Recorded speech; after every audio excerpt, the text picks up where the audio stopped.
Okay, so this is the second part of our conversation, and the last time we talked extensively about your experience with labor movement and assistance to free trade unions in Russia, and I think we reached the point where 1997, and you were making a transition from that work to work for USAID. So focus of today's conversation is going to be about USAID. But why don't you just start just a little bit about that transition, what made you do it, and then take it forward from there. Sure. Okay. Well, great. I First of all, I'll explain the transition and why it happened, Yeah. how it happened, but also, but maybe before I do that, because I want to make sure that anyone listening to this has a clear picture. When I moved to the State Department, I actually wasn't working for USAID, Ah, and I have to say, I've had to explain this thousands of times over the years to people.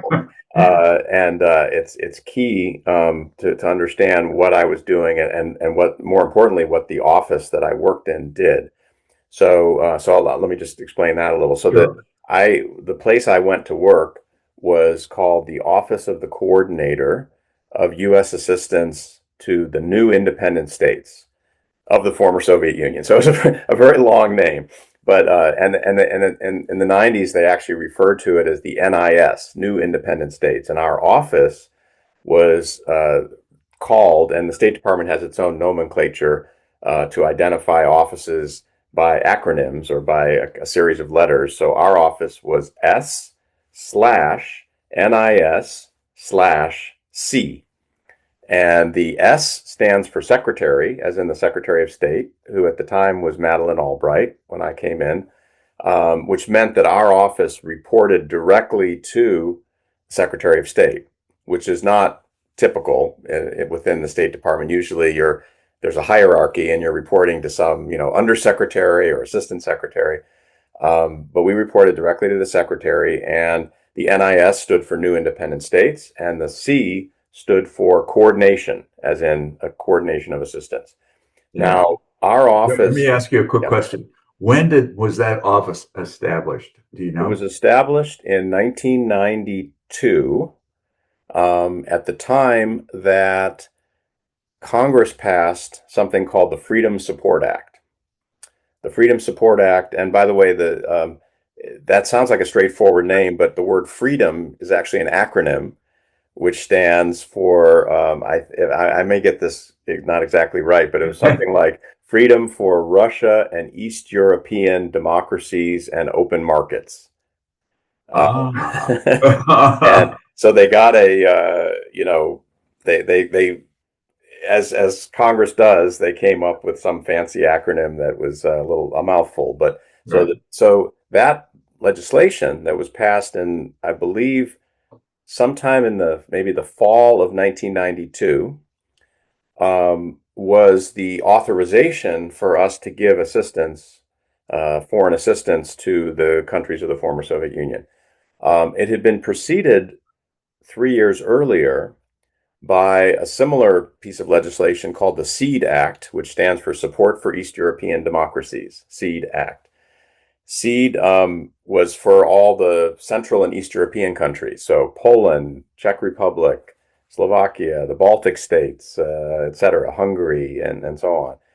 And so the SEED Act was kind of the model that the Freedom Support Act was based on. And the idea, first of all, was okay, it's okay for us to give aid because, of course, for all of our history up until that point, the idea that we would be giving assistance to countries that were part of the so-called communist bloc was absurd. Why would we be helping them in any way to develop or to support themselves? But obviously, the world had changed after the fall of the Berlin Wall and then later the breakup of the Soviet Union. So Congress wanted to make a point of saying, okay, we can now give assistance. And importantly, that assistance is not just about development in the classic sense. And here I should explain that, foreign aid over the years, starting in the early 1960s under John F. Kennedy, which is when we started having foreign aid program, and USAID was created, the U.S. Agency for International Development. It was supposed to be mostly about lifting nations out of poverty. So it was about, helping farmers be more productive, or dealing with health issues in very poor countries, or just generally helping them to restructure themselves so that they could provide for their people, for their populations. And in this case, the idea, although as we later discovered, as we got more involved in this, it was a somewhat flawed idea. That is, I think we overestimated the level of development of some of these former Soviet countries. But the point was that we thought it was more of a political transition where they needed to change the system of governance, which they had all declared at that point they intended to do, to be more democratic, more representative, and to adopt a market economy, which hadn't existed before, because you had the centrally planned socialist economy. And so the idea is that this so-called political transition would require a more political strategy and oversight. And that's what our office in the State Department was created to do. So this office that I started out explaining, this complicated name, SNISC, Right. was created by Congress. It was literally in the legislation that was passed in 1992. And by the way, there was a separate coordinator for Central and Eastern Europe called the SEED coordinator, who was also created by that legislation. So these two coordinators were supposed to provide that strategic lens for designing what kind of assistance we were going to do, and the oversight, to make sure that it was following that direction of helping with the transition. Okay, so that was the office I was going into. Now, USAID, the Agency for International Development, which existed as a separate entity. Now, recently, of course, AID was essentially abolished by pretty much getting rid of everyone, by the Trump administration, getting rid of everyone who worked there. They can't really abolish it in a literal sense because it was created by Congress, and Congress has not revoked that. So AID, I think, still exists on paper somewhere, but in practice, it doesn't exist. But for 60 years, or give or take, 60, 65 years, AID operated as the leading arm of the U.S. government to provide this development assistance that I was talking about, to help lift countries out of poverty, help them develop, help them deal with health challenges, etc. And let me ask you a question about that, B. So it's my impression that the way they did that was by giving grants to mostly American organizations, that the money, it was not, as the common perception, a transfer of money from Americans to foreigners. The foreigners were supposed to benefit from those programs. But have I got that right? Is that how it Yeah, did work? that is correct. The overwhelming majority, and I don't remember the exact percentage, and I'm sure it changed over time, but the overwhelming majority of dollars that AID spent went to American organizations, contractors, subcontractors, to carry out programs to benefit those countries or to help them develop in a certain way.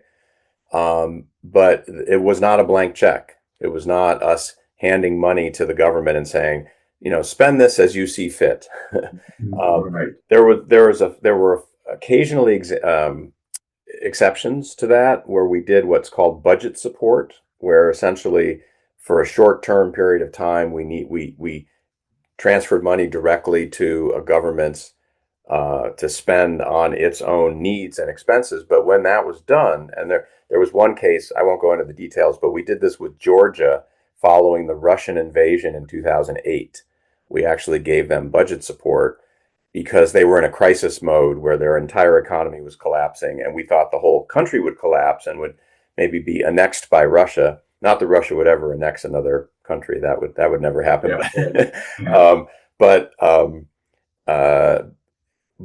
we had to make sure before we did this. Obviously, we had to get congressional approval, and we had to put in all kinds of safeguards to ensure the money would be spent with a lot of oversight and scrutiny, and could only be spent on certain things. So that was very rarely done by USAID, but for the most part, it was projects or programs to help a country do a whole number of things, develop its tax system, or to promote the growth of small and medium business to help the country develop faster, or to reform its healthcare system so that it would be better delivering, care to people in rural villages, or et cetera, et cetera. I mean, I could go on with lots of examples. Right, right. But That's those were priorities were set by your office, or were they set by the host government and the U.S. contractors were paid to carry it out? Yeah. Where were priorities set? And particularly, we're going to get into this with Russia, but I'm just curious because this is relevant. I'm just reassuring everyone Yes. that this is really relevant because of the large amounts of funds that went in relative to the time that came in through USAID in the aftermath of the dissolution of the Soviet Union. And so the priorities and how priorities get set it's an important question. I Yeah. just, if you could speak to that a little bit. Sure. Sure. Yeah. So, I'll speak to that in just a couple seconds. I just want to finish the point on Okay, please. the relationship of our office to USAID and other U.S. government agencies. So just to make sure we understand Right. the distinction that I'm Yeah. making here between Okay. what we did, what they did. So AID did all these projects that I was just describing, often with contractors or with NGOs or something doing the implementation. Um, but AID was not the only agency doing assistance in the former Soviet Union. And this was true throughout the world, but I think it became much more pronounced in Eastern Europe and the former Soviet Union, where we brought in other U.S. government agencies. So, for example, the Department of Treasury has um,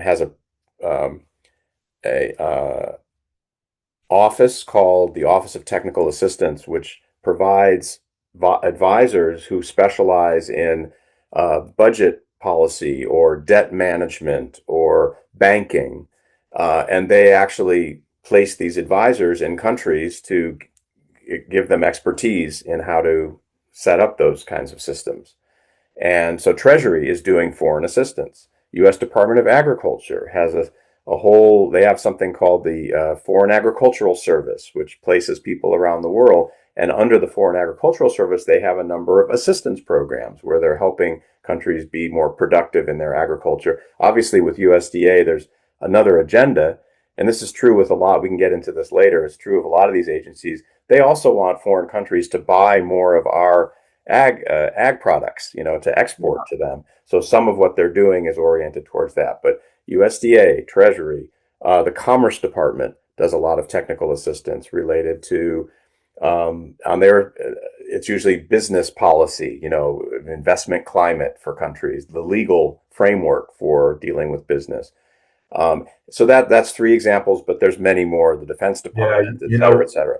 when And I so, was when I was writing my book in the beginning, my book about in creating the post-Soviet Russian market economy through American eyes, that book, I actually had an intern who spent maybe 6 weeks trying to sort out and create a spreadsheet of all the different programs because there were so many, and there was no really publicly available, at least to me, catalog of all of them. And there was a huge number of the Library of Congress was involved. I mean, as you say, the Commerce and Ag and Treasury and the Federal Reserve, and I mean everybody was involved at that point, yeah, and all with their own apparently own ideas of what they wanted to do and who yeah, they wanted to work with. So it was a melange of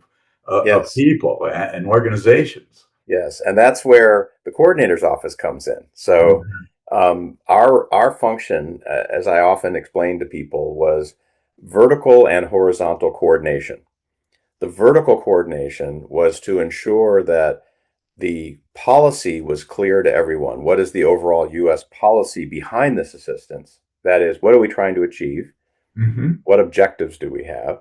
And that the assistance was coordinated with that policy, that was supporting that policy.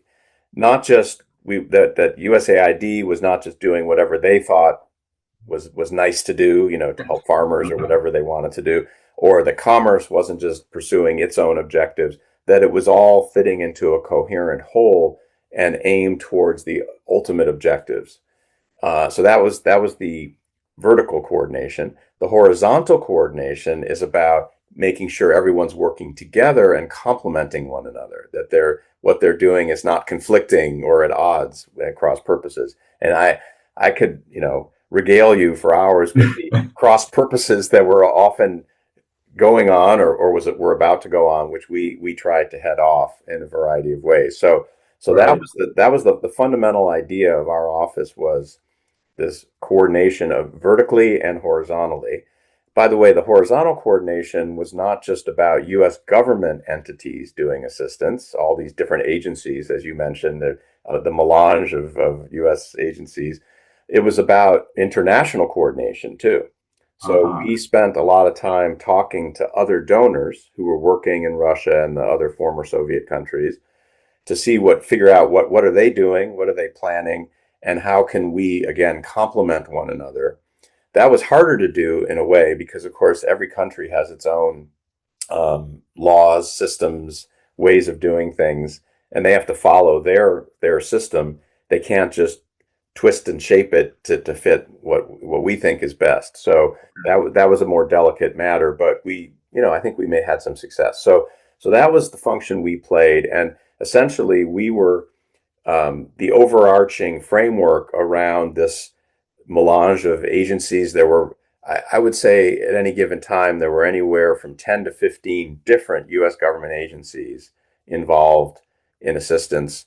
And there were periods in the 90s and the early 2000s where even very small agencies, you mentioned the Federal Reserve, but I don't know, the Federal Aviation Administration, or these sort of small independent agencies, the the Securities and Exchange Commission, they all somehow got involved in one way or another in providing expertise. And it was hard. It was honestly, it was hard to keep track of. There was an annual report that our office produced.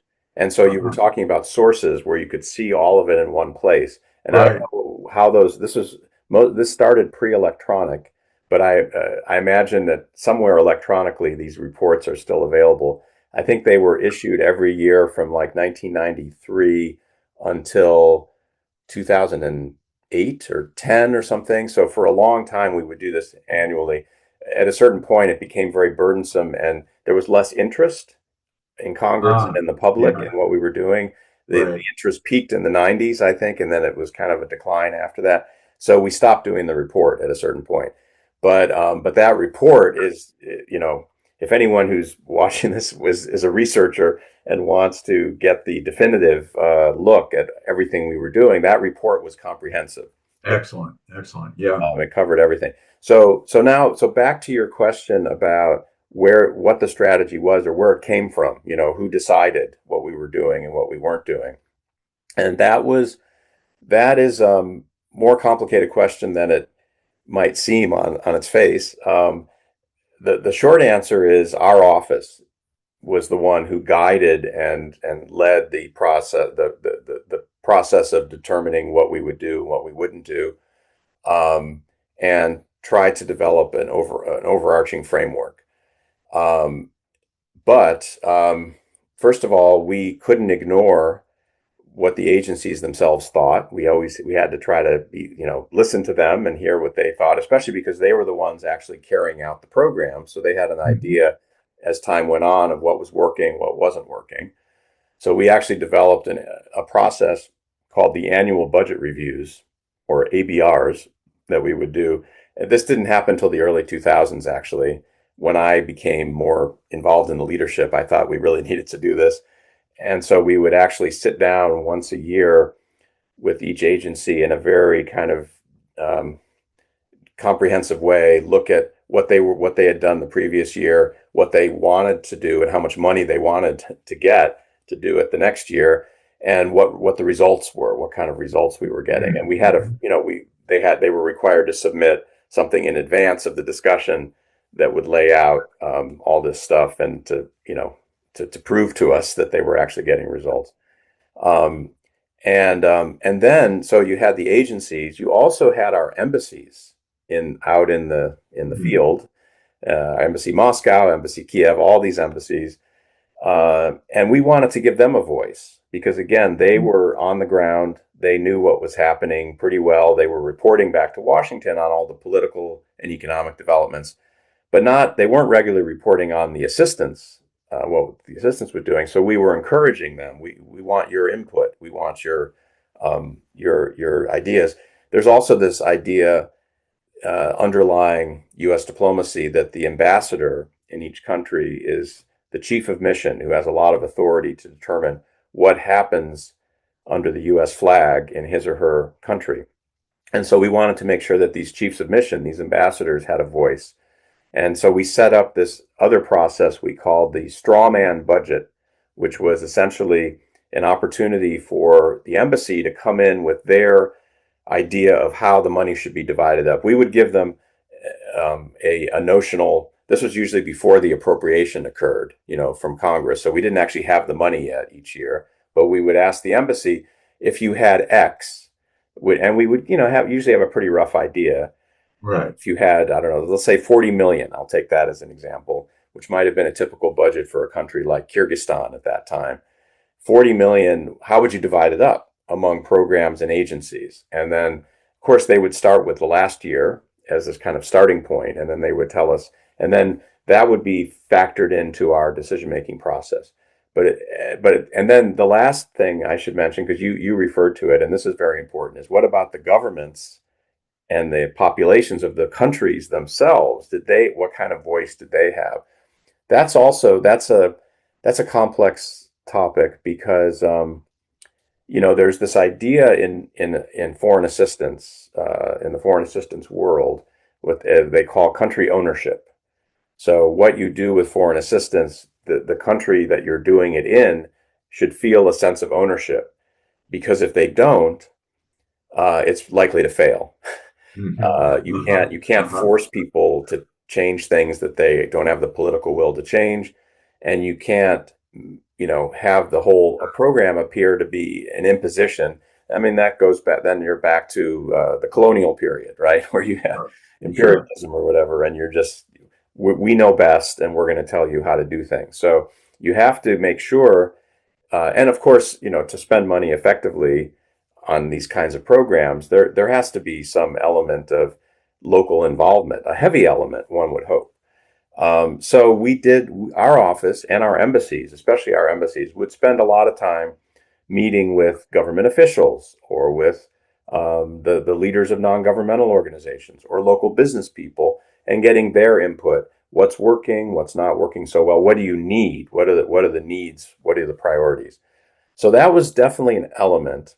But going back to something I think we talked about in the first interview, I do believe, as I look back on that period, particularly the late 90s, early 2000s, that there was a heavy overlay of the United States government and all the people working on this thinking like we've got this, like we kind of know what's needed, and so we're just going to do these things. Obviously we're going to bring in local partners and we're going to gather input, but we sort of generally have a pretty good idea of what's necessary in order to, and this goes back to the overarching objectives, to have a transition to a market-based economy that functions on market principles and a democratic system of governance that is a reflection of popular will and respects rights, et cetera, et cetera. So that overriding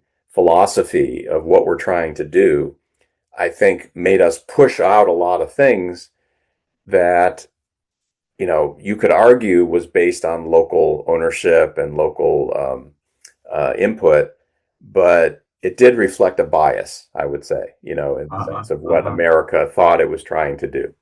And did you, at that time, think that Russia would evolve so that it would be parallel to the way the U.S. society operates or did operate or is structured. Did you believe that at the time? Yeah, I think, well,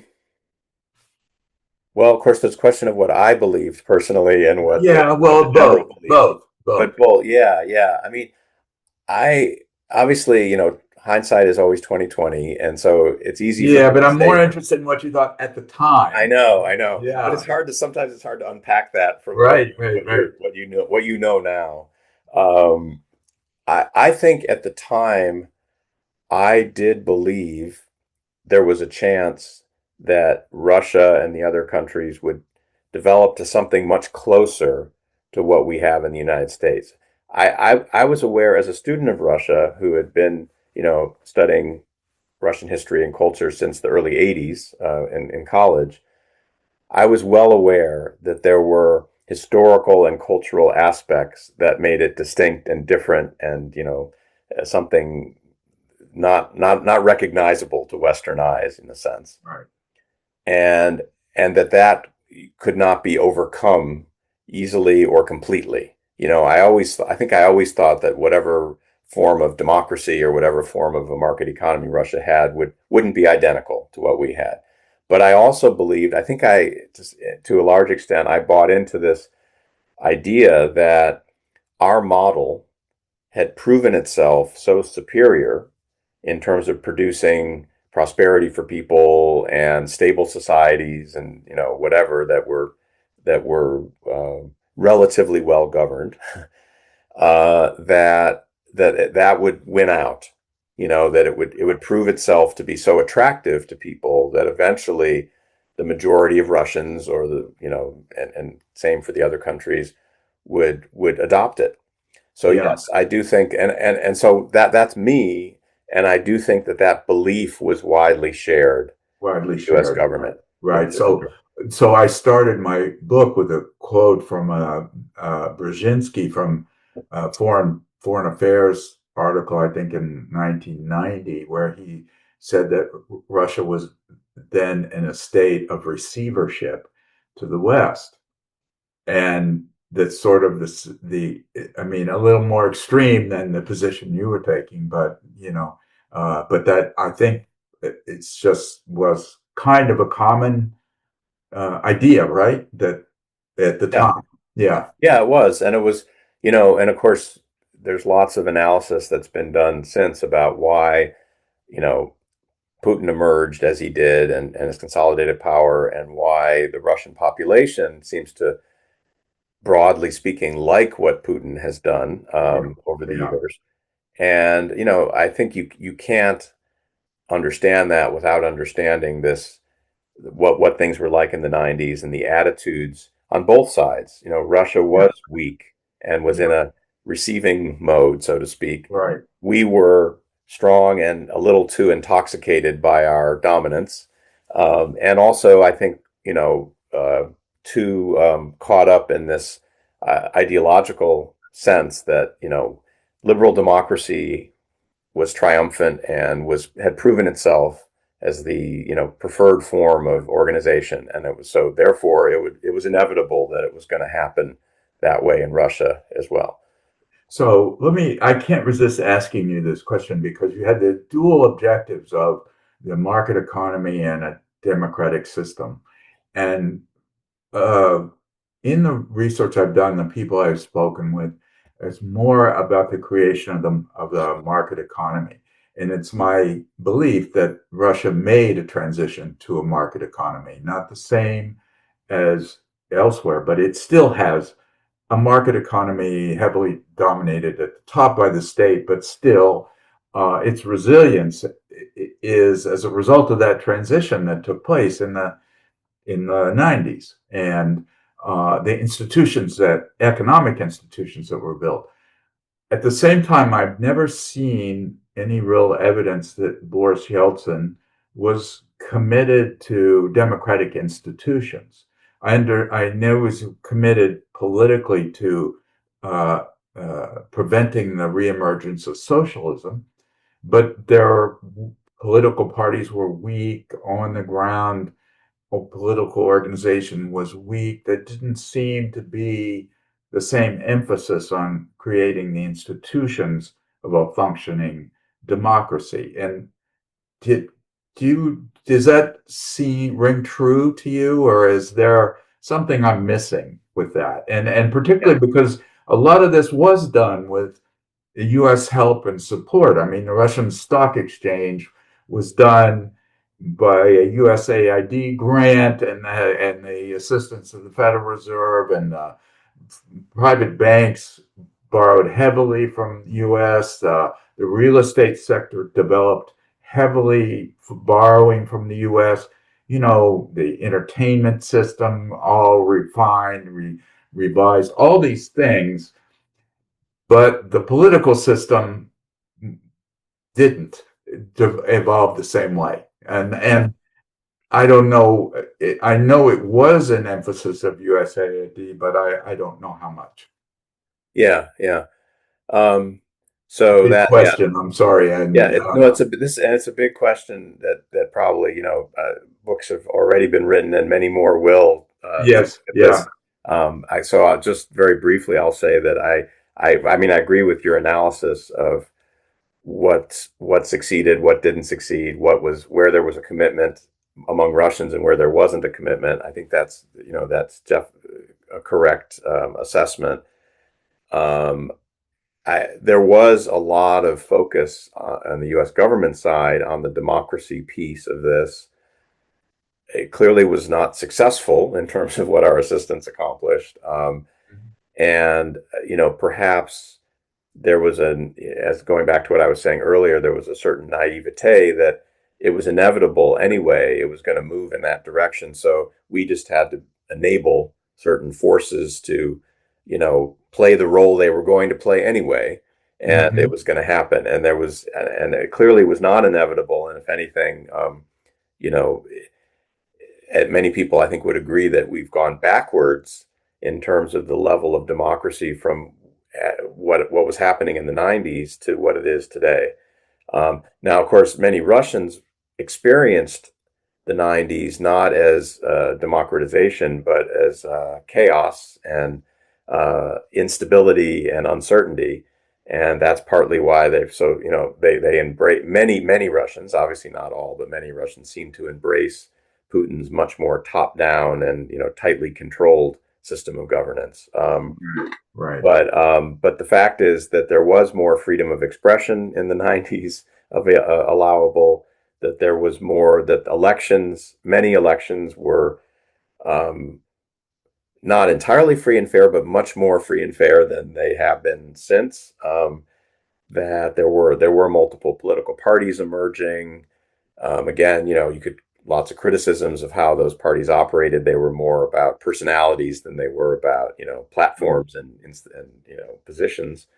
But the fact is there were multiple parties, and also, and this will come back when I talk about my own early experience.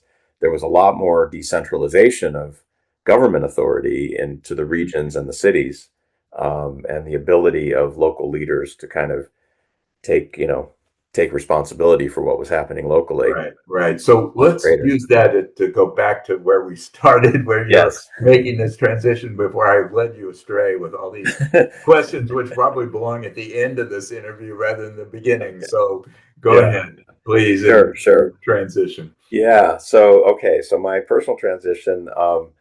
I had been with the Free Trade Union Institute, AFL-CIO, for 6 years, and I think I might have alluded to this in the first interview, but I reached a point where I felt there was a sort of glass ceiling to my further advancement there. I was not a labor person. I didn't come from the labor movement, and I wasn't going to move up in the organization. And secondly, there was a bit of disillusionment that had set in terms of what we could actually accomplish. We went from this, euphoria of 1991 and 92, where we thought, the next Solidarność was going to emerge in Russia or Ukraine. And that was by 96, 97, it was clear that wasn't happening. So I thought I need to change course. And I spent actually quite a bit of time, looking for my next job, because I didn't, I wasn't desperate to leave. I could take my time.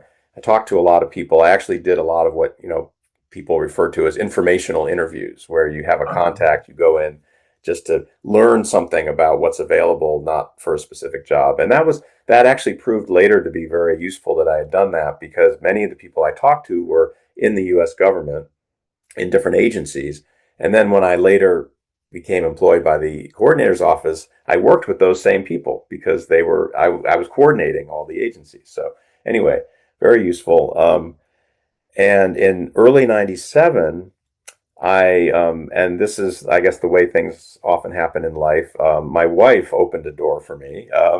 My wife worked on Capitol Hill for many years. For 25 years, she worked in the U.S. Senate. And at the time, she was working for a senator from New Jersey, Frank Lautenberg. And she had a lot of contact. Part of her job involved foreign affairs, and she had a lot of contact with the State Department. And she had befriended a woman who worked in the Legislative Affairs Office of State, a woman named Kathy Kovalik. And then Kathy's next job, because in the State Department you're always rotating every couple of years, was in the coordinator's office, the SNISC office that I talked about earlier. And so my wife said, you should go talk to Kathy. She's a great person. She'll give you some insight, and who knows what's going on in that office. And it felt like it was something that would be interesting to me, given my background. So I went in to talk to Kathy, and as luck would have it, they were looking for someone right then and there that week to hire to carry out a new project that they were just starting in Russia. And I'll explain the project in a minute. It involved something under what was then called the Gore-Chernomyrdin Commission. And I was in the right place at the right time, basically. I had the Russian background, the language, the understanding, and I seemed like a reasonably, capable person. I wasn't drooling when I went into the office. And so Kathy actually took me to meet the deputy coordinator at the time, who was sort of her boss, a guy named Bill Taylor. Bill later became U.S. ambassador to Ukraine about 10, 15 years later. And then I still, to this day, am very good friends, and he's sort of a mentor to me. And so I talked to Bill, and eventually the coordinator at the time was a guy named Richard Morningstar, decided to hire me, in part based on a recommendation he got, a sort of affirmation from my old Senate office, Senator Levin, when I worked for Levin back in the 80s. So I got a job, but the interesting thing was, I think I mentioned earlier that when I finished grad school in 1990, I applied to the Foreign Service, and I turned it down. Basically, they offered me a position, right. I turned it down. Right. And so now I was coming into the State Department a different route, and I was hired as a contractor. So initially, I was not a civil servant, and I was not a full-time government employee. I was a contractor.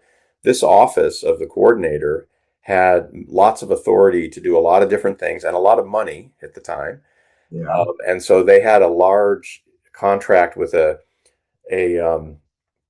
what do they call an 8A company. So there's this provision under, I think it's the Small Business Administration, that encourages government agencies to enter into contracts with minority-owned or disadvantaged-owned companies. Or women-owned, right? Or women-owned, right. Yeah, right. And so under that, they had a contract with a company called McFadden and Associates.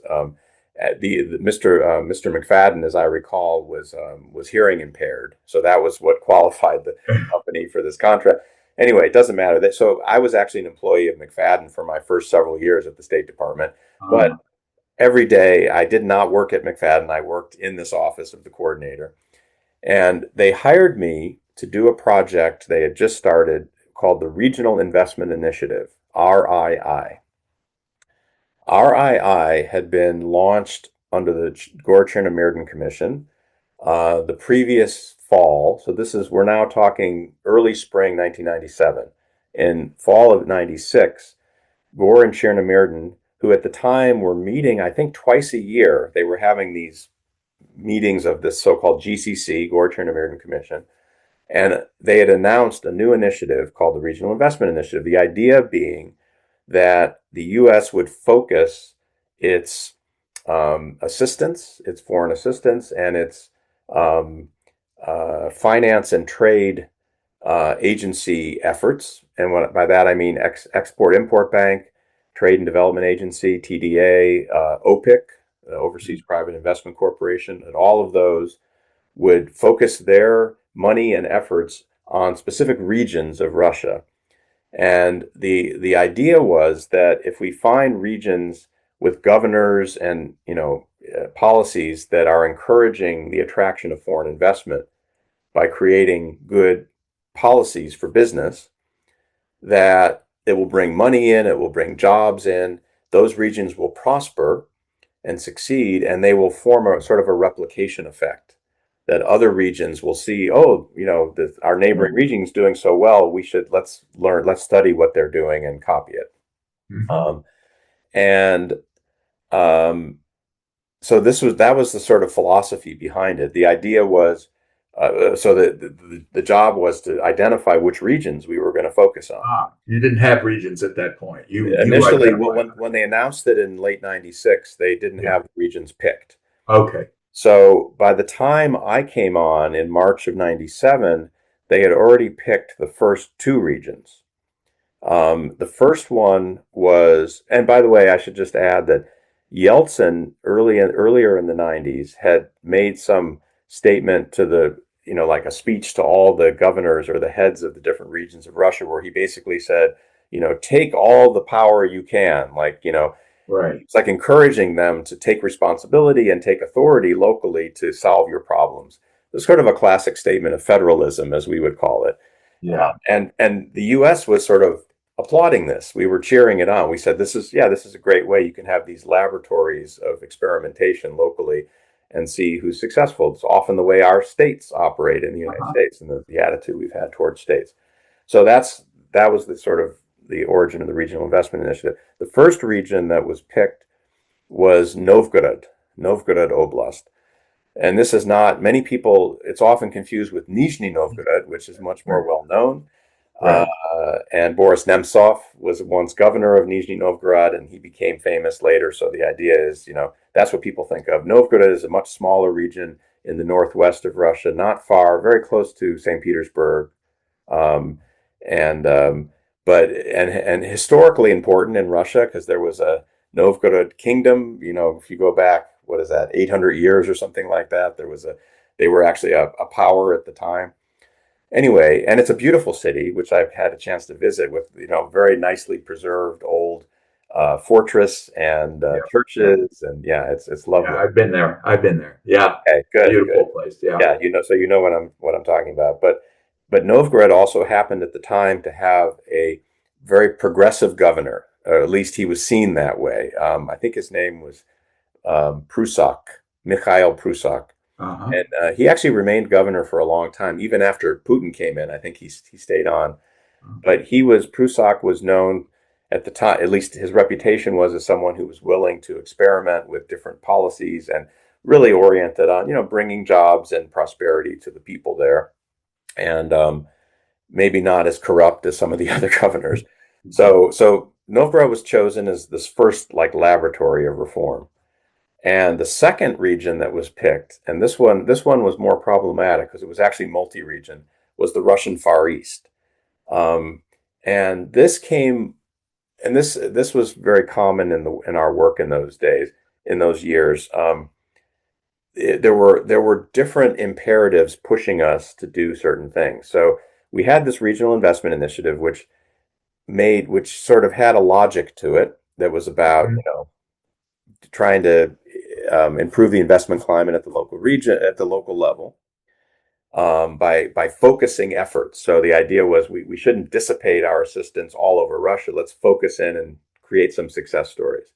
At the same time, though, we had a big push politically and also from the business side to focus on the Russian Far East. Mm. The biggest driver of that was Senator Ted Stevens of Uh-huh. Alaska, From Alaska. who was the chairman of the Appropriations Committee a very important person for anything to do with foreign assistance because you needed to get the money appropriated by Congress. And Stevens actually had gone to the extent of putting into the legislation the appropriations bill in, I don't remember what year, let's say 95 or 96, an earmark that said we have to spend a certain amount of money just in the Russian Far East from our foreign aid dollars. Mm. And I think I want to say the annual earmark for a number of years running was like $25 million, which was a lot to spend on assistance in a region that doesn't have a very big population and Right. doesn't have a lot of big cities. I mean, Vladivostok is the biggest city, but there's, not much else. But Stevens' idea was it wasn't just because, well, Alaska, of course, is very close to the Russian Far East, right? It's just Right. across the Bering Strait there. Um, but also, he saw that there was a lot of enthusiasm in his state for building closer ties to Russia. And there already were a lot of efforts by this time, this is 97, we're talking now, to increase business to business links, university to university links. University of Alaska at Anchorage was very active in this. To have NGOs working together. A lot of this so-called citizen diplomacy at the time was going on between Alaska and people in the Russian Far East. And then on top of that, and by the way, it wasn't just Alaska, even though Stevens was the driver of a lot of this. Washington State, people in Seattle, people from Oregon, Portland. I don't think it went, there was a little bit in California too, but the Californians were never as enthusiastic as the people from, especially Washington and Alaska, that at least in my experience. Lots Right. of efforts going on, and you may well have interviewed people who were involved in some of that already. I have. So Yeah. we'll, for people listening to this, there'll be links to other people involved from Yes. that region. Go Right. ahead. Yeah. So we felt obligated in a way to pick the Russian Far East as a focus region for this initiative. It just made sense. But of course, the Russian Far East is actually multiple Russian oblasts, Right. multiple Russian regions. Um, and so we decided initially to focus on three of them primarily. One was Primorsky Krai, which is where Vladivostok is, because that's the population center.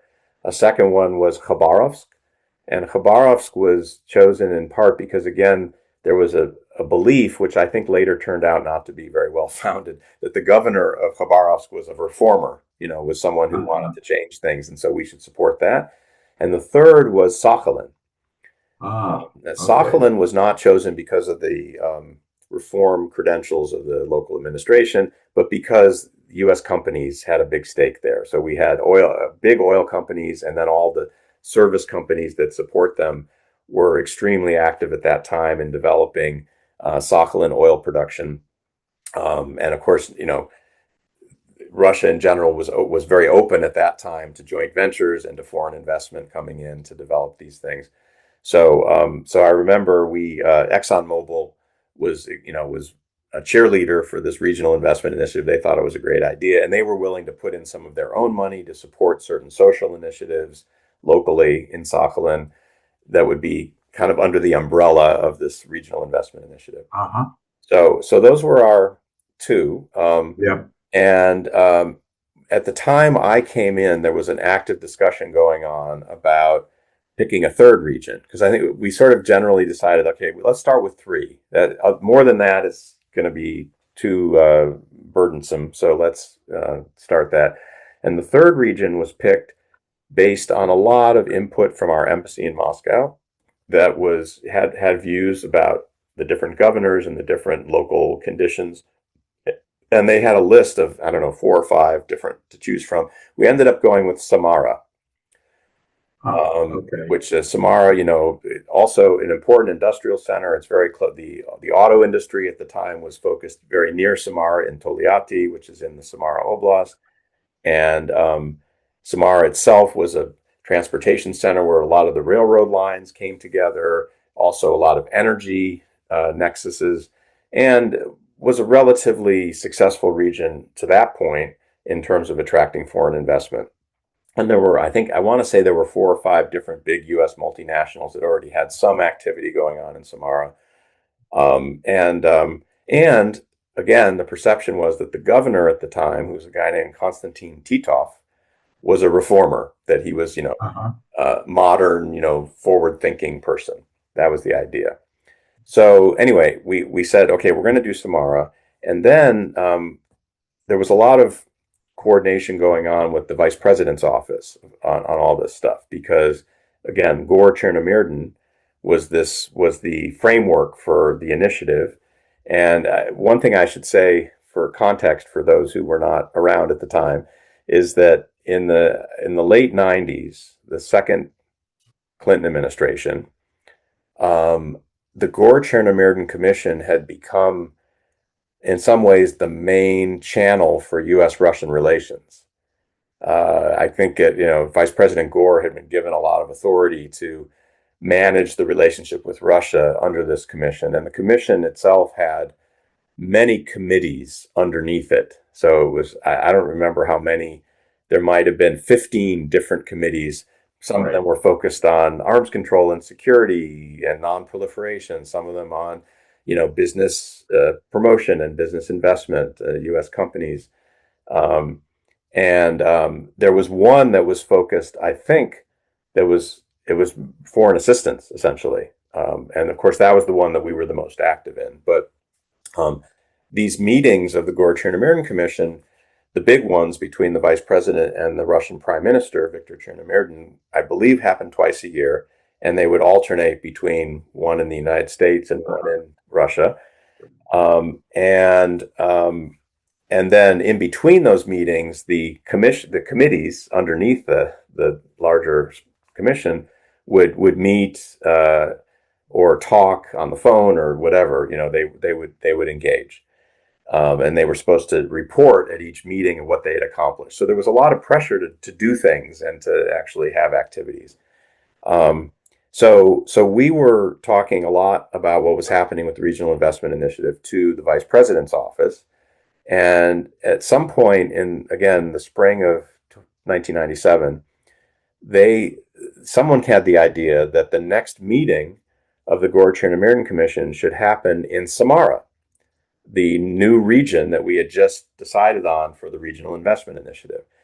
And as the newbie, as the guy who had just been hired, I was tasked with making it happen. Like, let's, Rosenblum, Samara, you're on it, right? Yeah. So now, obviously, there were a lot of things that I didn't control and that I wasn't even responsible for that involved, the vice president's schedule and the logistics and the Secret Service and blah, et cetera, et cetera.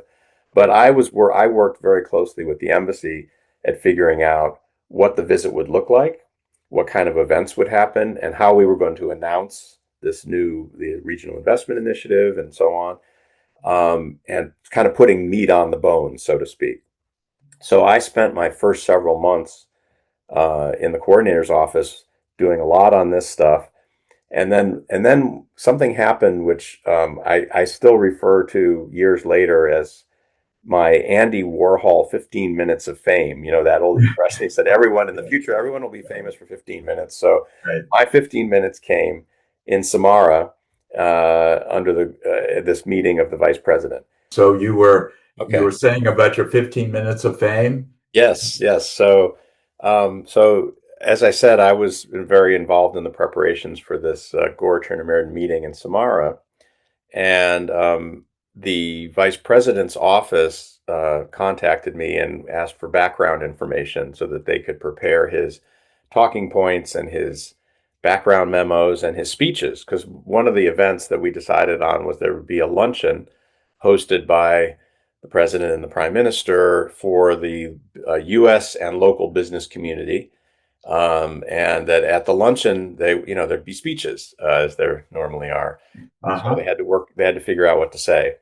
Anyway, so I sent them a lot of information about this regional investment initiative that we were starting, and I also, while I was immersed in all of this, it just happened fortuitously. I got a packet of stuff from my mother about a family member of ours. So my great uncle, my mother's uncle, had actually worked in Russia in the early 1920s. And he had left behind a trove of papers and so on that she had become the possessor of. He never married; he didn't have another family. And she sent me like a holiday card in Russian that was written in Russian on the back, and asked me if I would translate it because she was trying to figure out what it was. And it turned out it was a Christmas card from the people of Samara, represented by the local staff of something called the American Relief Administration. Wow. And I translated. It was the greeting was very simple. It was just, we hope you're doing well in this holiday season, kind of thing.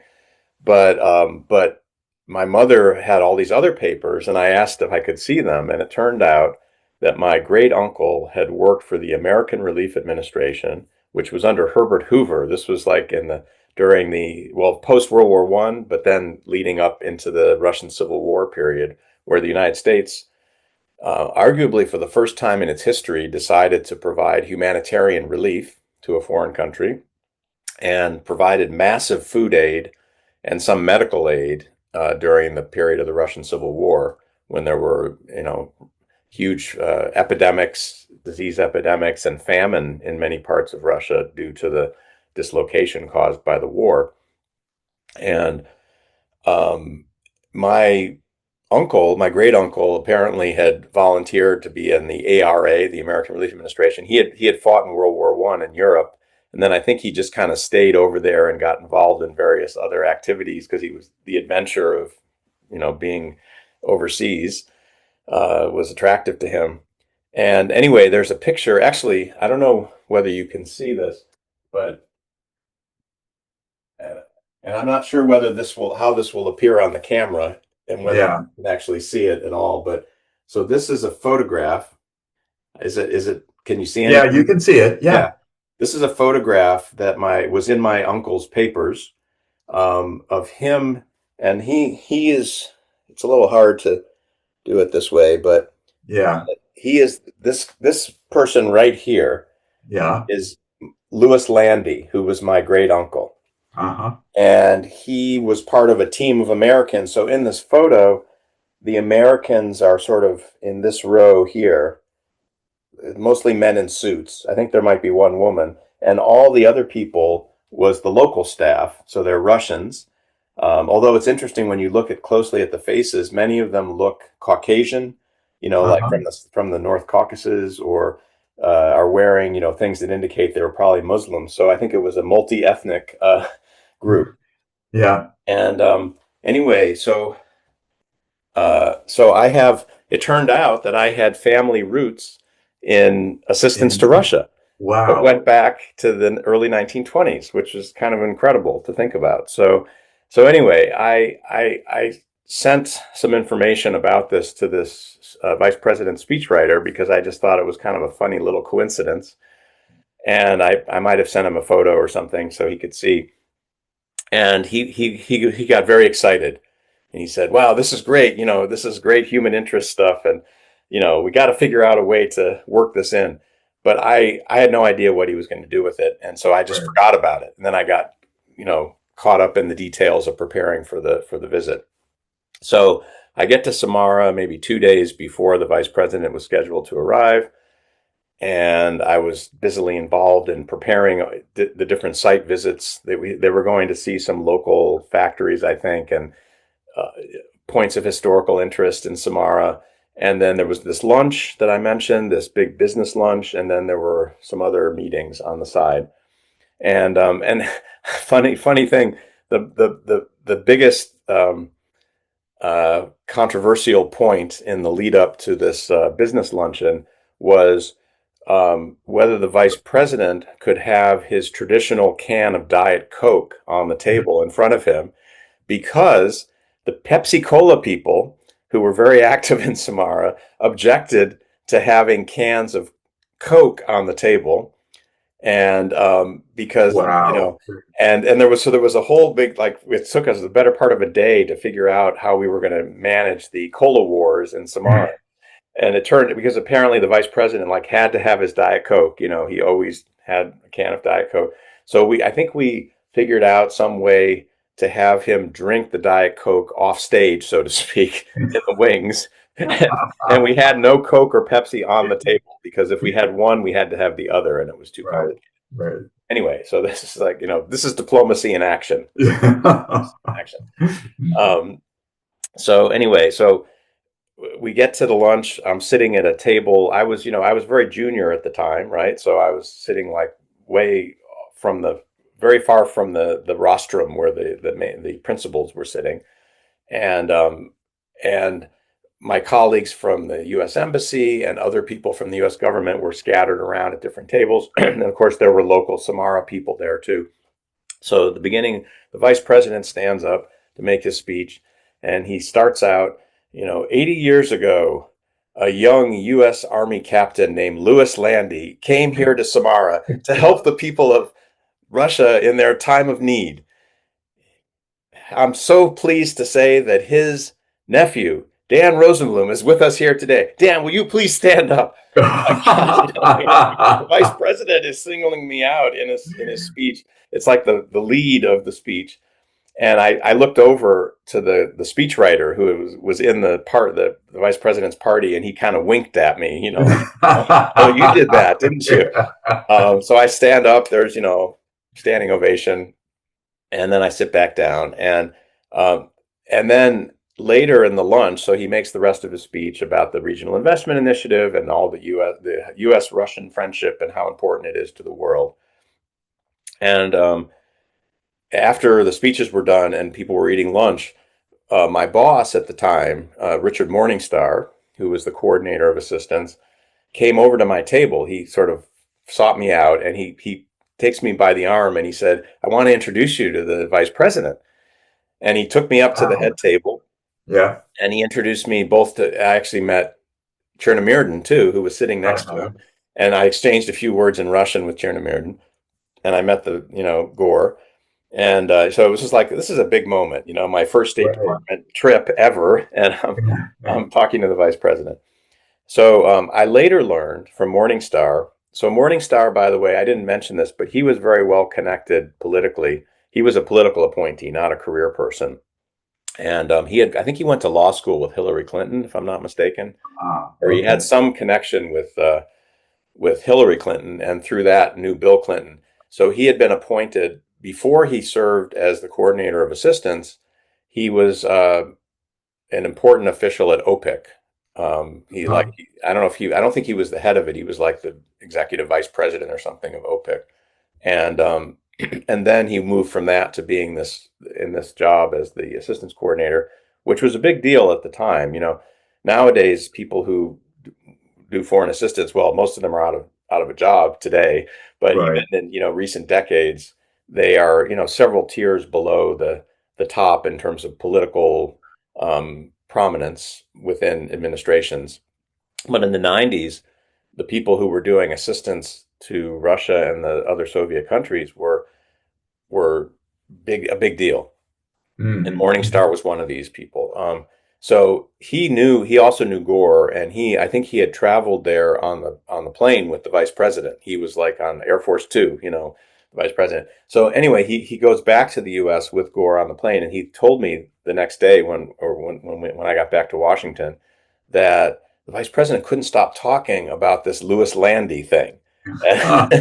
He was so taken with it, and he Yeah. said that um, after I had come up and been introduced to the prime minister and the vice president, that Chernomyrdin told Gore that this was very personal for him because apparently his wife's family came from Samara, and his Wow. wife remembered as a little girl being told stories by her parents and older people about the famine and the epidemics after the Civil War, and they remembered American aid coming in and saving lives. Like Wow. they still remembered it. Wow. And Wow. Chernomyrdin, so for him it was a very emotional experience. Yeah. Yeah. Anyway, so I started out my State Department career in a pretty splashy way. And it was Right. funny after I got back to Washington and would see people, even just passing people in the hall, they would all remember, like, this is what they remembered about me was that the Uh-huh. vice Uh-huh. president mentioned me in his speech. That was the big Uh-huh. deal. So Uh-huh. anyway, as the years went on, fewer and fewer people focused on that, but it was a good way to get started. The other thing I remember from my early days in the coordinator's office was one of my first trips, which might have actually been before this Russia Samara thing, was to the U.S. West Coast with Morningstar. Uh-huh. Morningstar was very committed to this idea of building links between the U.S. and Russia at every level. So not just at the government level, but at the citizen to citizen level, business to business, etc. And so he was a big enthusiast for this U.S. West Coast Russian Far East link. And so one of my early trips, and might have been my first month on the job, in fact, I went with him to Seattle and then to Anchorage, where we Mm. met with a lot of the local folks there who were driving this effort to build ties to the Russian Far East. One of the people I remember meeting was a woman named Carol Vipperman, who I've stayed in touch with over the years, on Facebook and so on. And she had started something called the Foundation for Russian American Economic Cooperation, or FRAKE.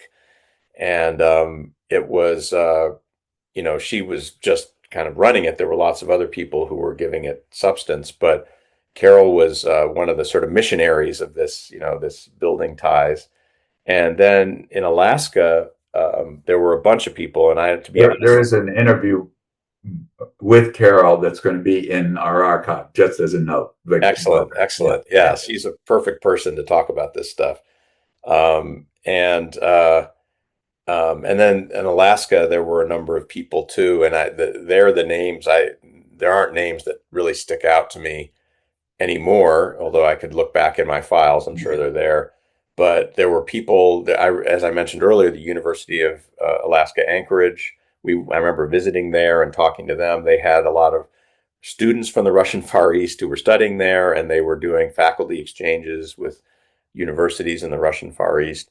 There was obviously there were a lot of small businesses that were trying to make their way. At that time, I remember there were direct flights to the Russian Far East from Anchorage. Right. I think there was one to Magadan and there was one to Sakhalin. I later heard that, and I'm sure this probably came up in some of your other histories that you got, but I remember that did not end well because I think Alaska Airlines, that was running the flights, ran into some real problems with local air traffic control and local airport maintenance that were not up to standard. And there Uh-huh. was even one incident. The one that sticks in my mind was there was an Alaska Airlines plane landing probably in Yuzhno-Sakhalinsk that they neglected to tell the pilot that they had just repaved the runway with fresh tar and it hadn't dried completely. So when he Right. landed, the tar was thrown up by the wheels into the engine of the plane, of the jet. Uh-huh. And it completely, I don't know if they ever salvaged that jet and made it work again, but it was crippling for that aircraft. Yeah, I have an interview with another account of that same incident. So Yeah. I actually, this is sort of this regional connection is really an interesting one, and actually goes back to a joint venture fishing uh, uh, in the Soviet times Yeah. uh, Yeah. that was started by a Seattle businessman. So I think for people interested in this, there'll be links to other interviews here that Yeah. Yeah. build out on this. It's a very interesting regional connection. It is. It is. And it was like what I remember being struck by on this trip, and then I had subsequent trips where I went by myself without Morningstar to keep that link going. Mhm.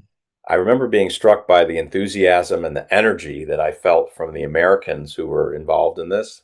They Right. really believed in the power of, people to people links to Hmm. improve relations between countries. And of course, they all had their own specific interests, whether it was educational, commercial, or in some cases it was about like civil society. They wanted to help develop Russian civil society. So they thought, okay, our organization will make common cause with our Russian counterparts and will help them develop. So there was that aspect too.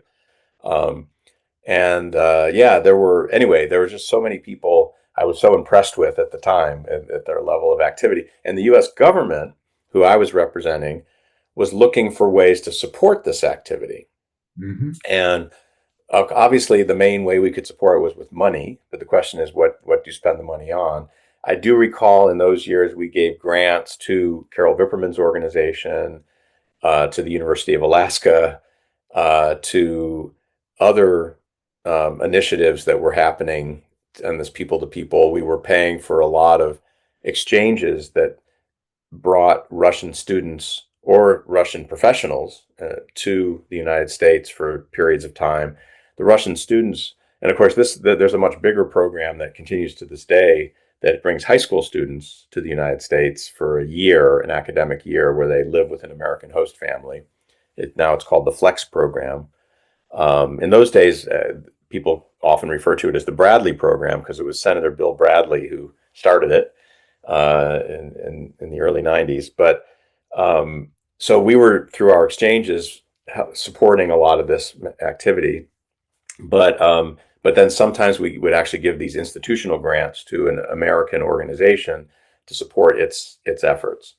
And for a while, I remember there was something called the Ad Hoc Working Group, or AHWG, of the Gore Chernomyrdin Subcommittee on U.S. Russian Far East West Coast activity, because there was actually a part of the Gore Chernomyrdin Commission had a subcommittee that only focused on that, the Uh-huh. RFE U.S. West Coast connection, and so this ad hoc working group was not strictly speaking a U.S. government body. It was these non-governmental people from both regions, and they had meetings and they launched their own initiatives that they would sometimes finance themselves. Sometimes they were also looking for U.S. government support. And again, it was the whole spectrum of activity, from civil society, commercial, educational, um, and and of course, part of our motivation for this too, honestly, was to spend the $25 million that Ted Stevens earmarked for us, because it wasn't so easy to figure out like good uses of that money. So we had a lot to work with, and that went on for. So I was heavily involved with the U.S. West Coast Russian Far East focal point for about maybe 3 years, from like '97 to 2000, and I used to go. I used to visit the Russian Far East a couple of times a year. I remember taking a number of train trips, and the distances are huge out there. So you'd be these overnight trains from um, Vladivostok to Khabarovsk, and then a few times I went to Yuzhno-Sakhalinsk as well. Once, when I was in Yuzhno-Sakhalinsk, I remember going out on a boat for a picnic one day. We went out to this island somewhere way, way out, and very far from the main island of Sakhalin. And we at one point we went right past where KAL-007 was shot down, Russian Wow. missile in 1983 or whenever that was. Wow. And I remember that the person who was captaining the boat saying, it was right there. That's where the plane went down. So anyway, it was quite interesting. But just back to the regional investment initiative, which is kind of where I started with this. Right. So we now had three regions that were focus regions, and we decided to hire American personnel to actually go and live in the region and be in charge of coordinating all the various U.S. government activities that were taking place. So it was, in a way, it was kind of like a reflection of what our office did in Washington to Right. coordinate all the U.S. government agencies. We wanted to have somebody locally doing the same thing. And so with a contracting mechanism, we hired these, we called them RII coordinators. There was a woman who went out to Novgorod named Rachel Freeman, who I think had previously worked at the EBRD, the European Bank for Reconstruction and Development. A young American woman with a heavy Russia background. She spoke Russian fluently, and she had studied in Russia and worked there.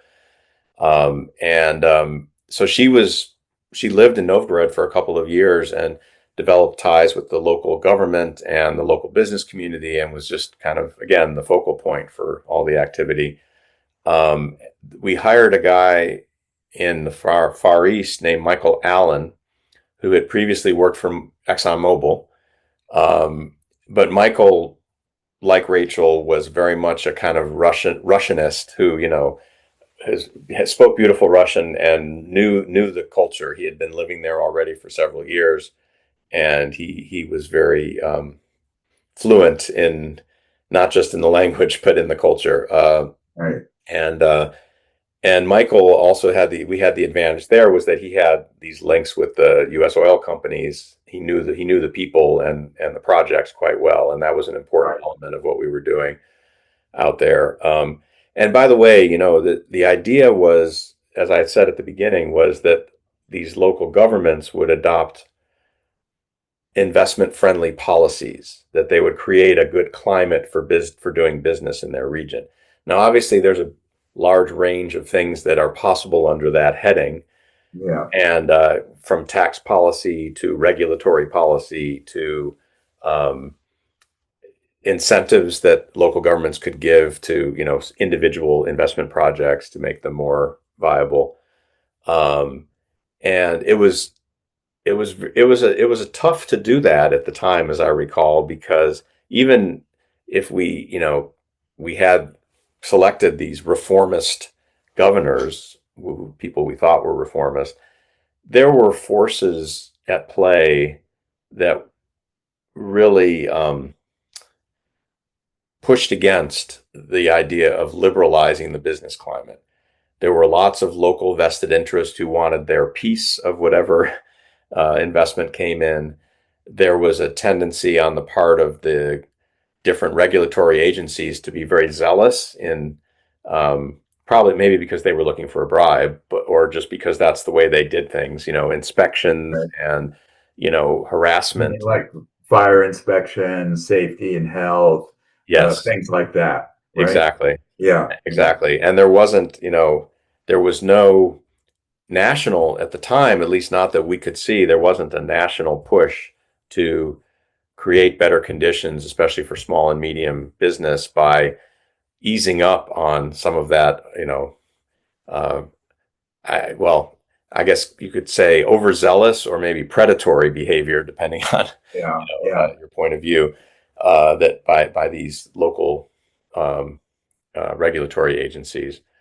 And so our local coordinators were constantly getting complaints, not just from American companies that were trying to do business there, but from local business that they were supporting through various U.S. government programs. At the time, by the way, we had a big suite of programming, assistance programming that could be tapped into. And we made sure in the coordinator's office that those programs were all operating at a fairly high level of funding for the RII regions in particular. That was the idea, was to focus the assistance. And were there business centers, American business centers in those areas as well? There were, yes, that's right. And thanks for reminding me about that. That was a Commerce Department program. Okay. Which we had in, I want to say it was maybe a dozen different cities around Russia, where you actually had these local entities that were there to support American companies when they came looking for opportunities, and supporting by giving them leads or by giving them advice on how to operate in that community. And also just very literally, like a place to sit and a computer to connect to. Computers were still somewhat in their infancy, I suppose, at the time, but it was, but it was helpful to have that communications and so on. They were set up to provide all that support. And that was that was one example of many of kind of experimentation that was going on under the Freedom Support Act. So uh, this legislation, which authorized aid to Russia and the former Soviet states, was in many ways seen as a departure from traditional U.S. foreign assistance. It wasn't going to, first of all, it wasn't going to all go through USAID. Secondly, it was more, again, and I'm not, people use this term in different ways, but it was more political than it was developmental, right? It had a political objective of this transition to democracy and open and free market economies. And it was, the idea was we should think outside the box in the way we approach these things. So there was a lot of experimentation and new approaches that had never been tried before. The American Business Centers that you mentioned, or the ABCs as we called them, was one example of that, and it was the Commerce Department that was managing these centers. The ABCs, I can't remember the exact year when they phased out, but they didn't last that long. It was like from the mid 90s until maybe 2004 or something like that. They were very expensive to maintain. And of course, a lot of the companies that we were supporting, which were mostly large US corporations, there were a few smaller companies, but they, who were the adventurers, whatever, but they were the ones using the ABCs were generally tended to be larger companies. But then at a certain point, they didn't need it because they put their own infrastructure in place, and they certainly had the money to invest in that. So the ABCs phased out, but there was another thing created in this period of experimentation called business, BISNIS. And business was the Business Information Service for the NIS, the new independent states. And this program was basically about providing leads and investment opportunities to American business. It was, it was like a database of here's an opportunity in Samara Oblast where the local government's looking to build, I don't know, a phosphate processing plant or something, and they need investment from companies that have these characteristics. Or it could be something as simple as, giving some statistics, economic statistics about what's happening in the Russian economy, but at a granular level so that companies could really analyze, and what's the tax policy and how much revenue is being collected, things like that. And business existed longer than ABCs did, probably right up until maybe 2010 or something like that. I can't remember the exact year when it was phased out. And I think, generally got good reviews. Again, the Commerce Department, to my knowledge, obviously the Commerce Department has foreign commercial officers deployed in various key countries around the world where we have a lot of trade. And those foreign commercial officers were providing this kind of information on request to U.S. companies. But business was much broader and more systematic, focused on, providing these information that went way beyond what you would normally do for U.S. companies in other parts of the world. And this was, again, an illustration of how the importance that was attached by Congress and the administration in the 90s to aid to Russia and what was at stake, right? We're going to invest very large sums, and we're going to do it through a bunch of new, innovative, channels. And it's all aimed at the same goal of, establishing a market economy, establishing democracy, and we're not going to fail for lack of trying, right, or for lack of investment. Right. That was the idea. Right. Right. And so back to your regional initiatives. So they lasted for only a few years. Is that what you're saying? Yeah. So shut down. actually, yeah. So just to take that story to its conclusion, we ended up deciding we should have a fourth region as well. And so about a year and a half or so in, so we're in like 1999 or so. Yeah. We did it. We had sort of a beauty contest where we looked at across Russia at like what's another region that seems progressive and had a good opportunity. We ended up picking Tomsk region. Uh-huh. Okay.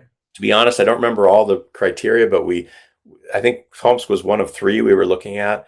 And I actually went on a trip where we visited the different regions. One of the other ones was Perm, and I don't Yeah. remember why Perm was picked too. I think there was a lot of energy But there projects. was a reform governor. We actually did some work. I did some work for that governor at one point. But Okay, yeah, yeah, that was that, probably what was driving it. It was probably right, the reform governor. Yeah. right, right. We ended up picking Tomsk, and we also put an American coordinator there in Tomsk, a guy named Glenn Lockwood. He had previously been working for the Eurasia Foundation, which had a big presence. And by the way, Eurasia is another example of a new um, approach to foreign assistance that was being tried in the 90s. There was a belief in the early 90s that AID's traditional way or accustomed way of supporting democracy was flawed because AID didn't really understand democracy. I don't know what the reasoning was, that they didn't really get it, or they were too bureaucratic. That was it. They were Uh-huh. too, and so money wasn't getting out in the way it should to support local initiatives and local NGOs. And so somebody had the bright idea, I guess, of creating a whole new organization called Eurasia Foundation that would, it's called a foundation, but it's kind of a misnomer because there was no endowment.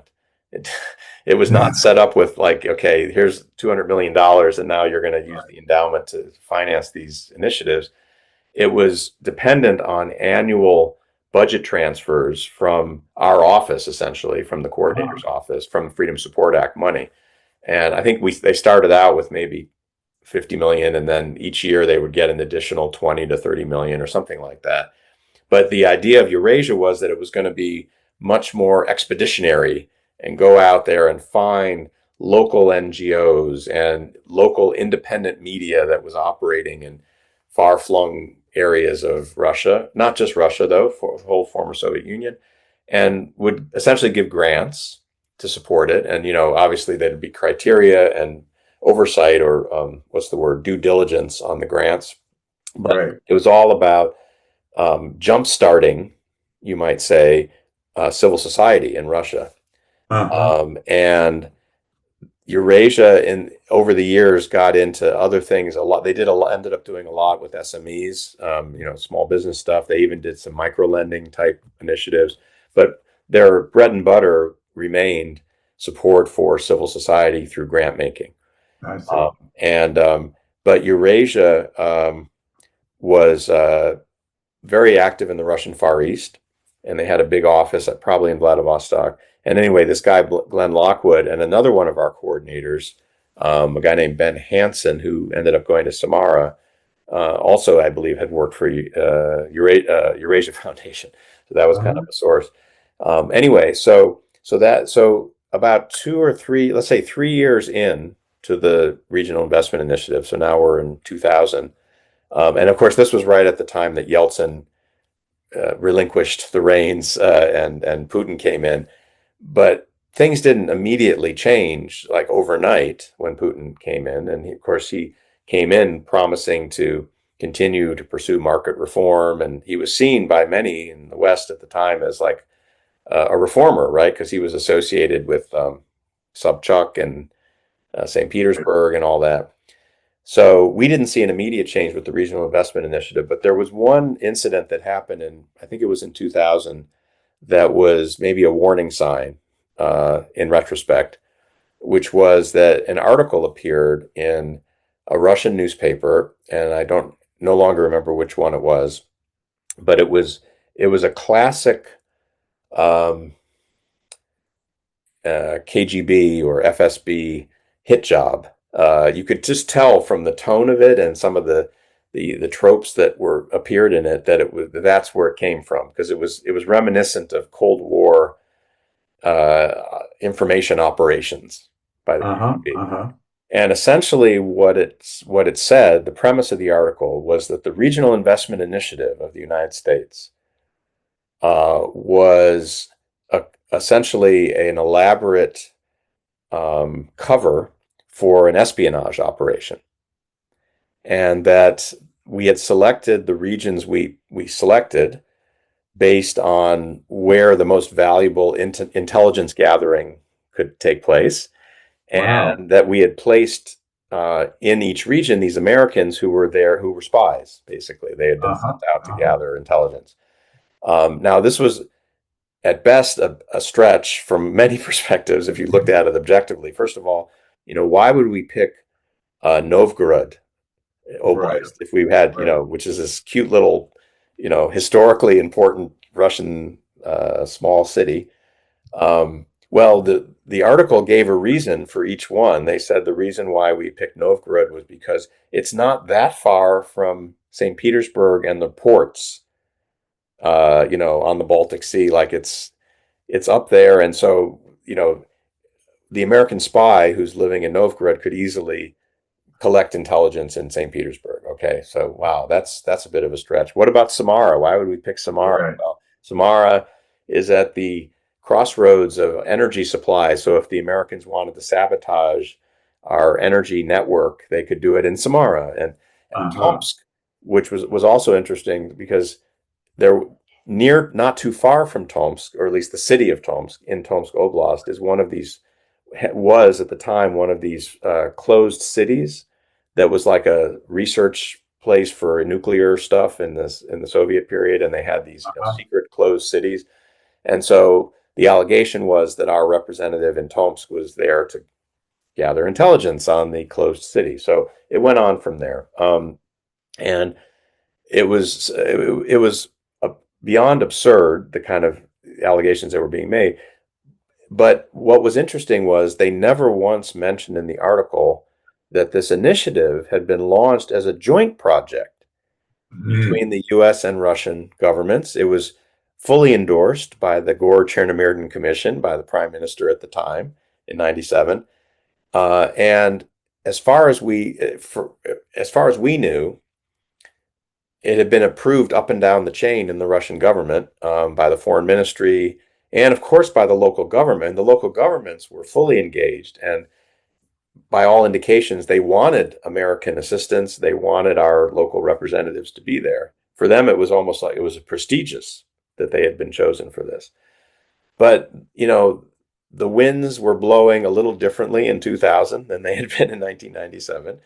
Uh-huh. I don't know whether at what point Putin started making his declarations about, kind of bringing power back to the center, and kind of re-centralizing the power, reestablishing the power vertical, as they call it.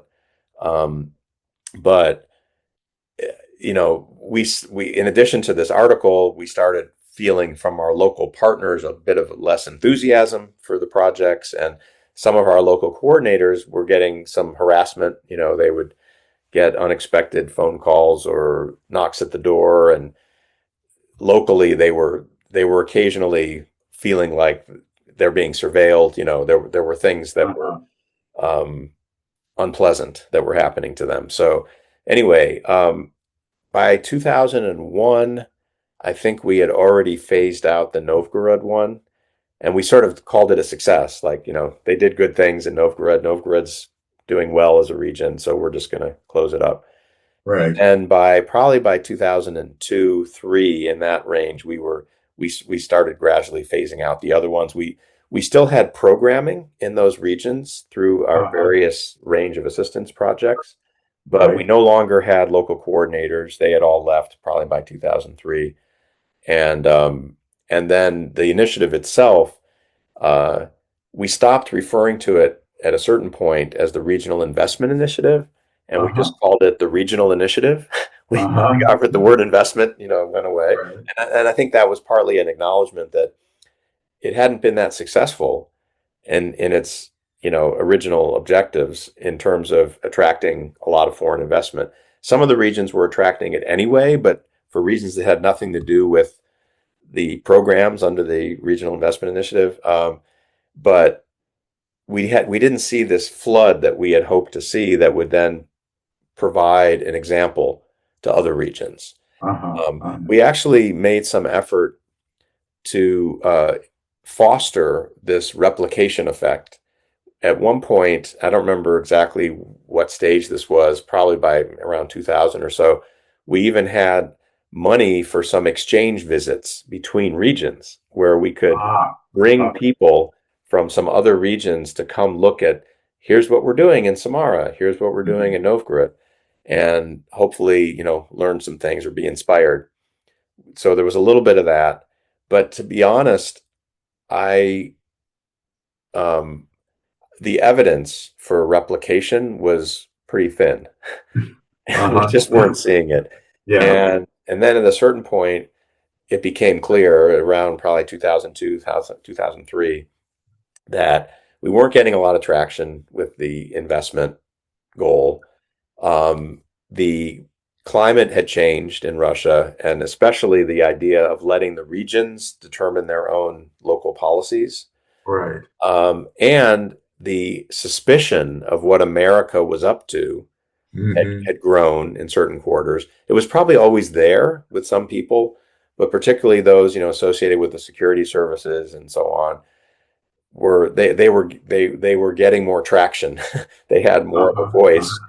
and they never liked the idea that there's Americans running around here doing things that we don't really understand. And that comes to just a more general point, which applies to a lot of our assistance and to the ultimate fate that it faced in Russia.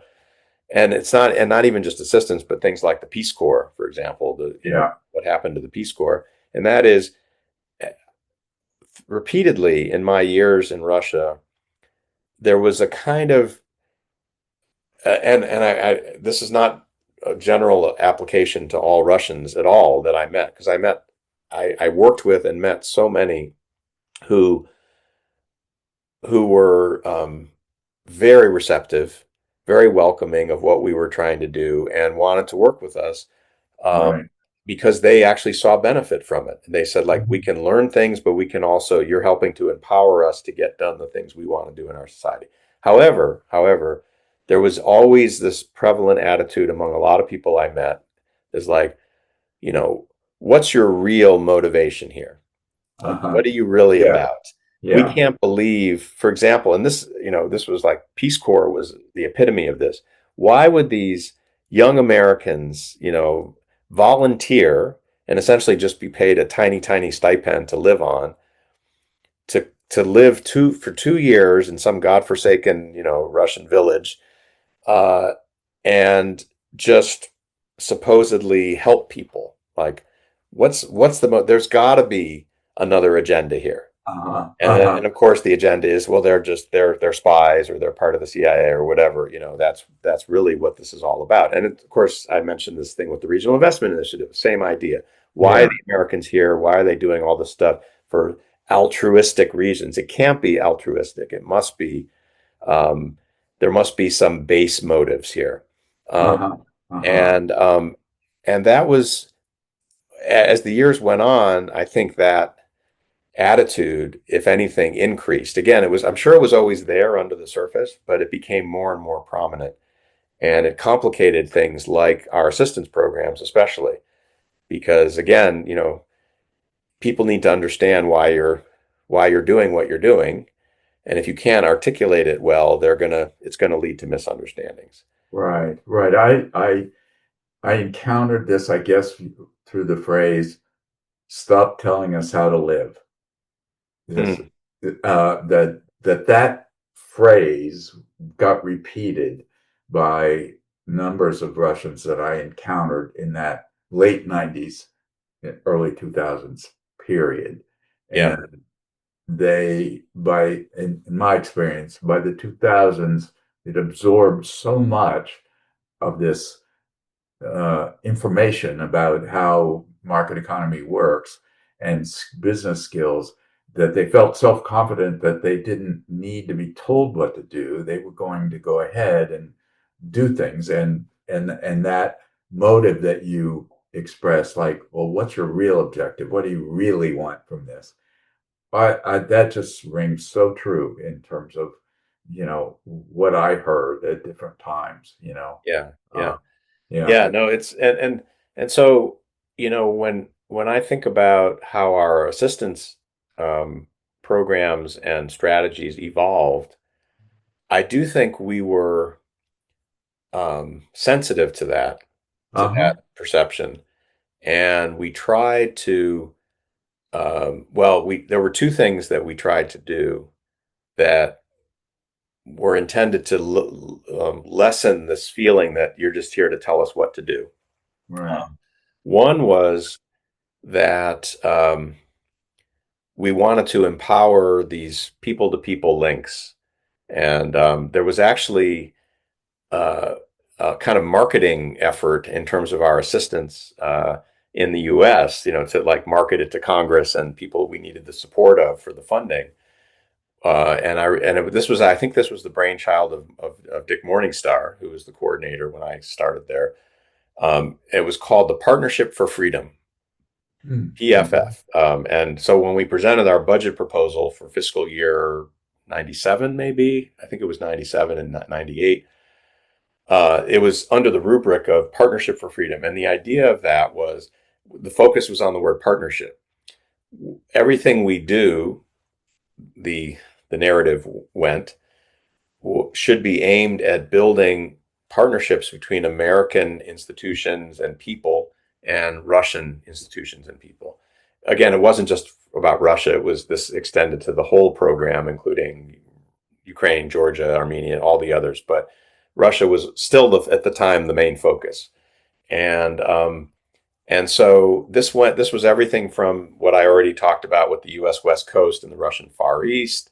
It was the heavy emphasis on exchange programs. The funding for exchanges went through the roof at this point, and that was high school students, college students, graduate students. We had something called the Muskie program, Muskie Fellowship, which was for grad people getting master's degrees in the United States.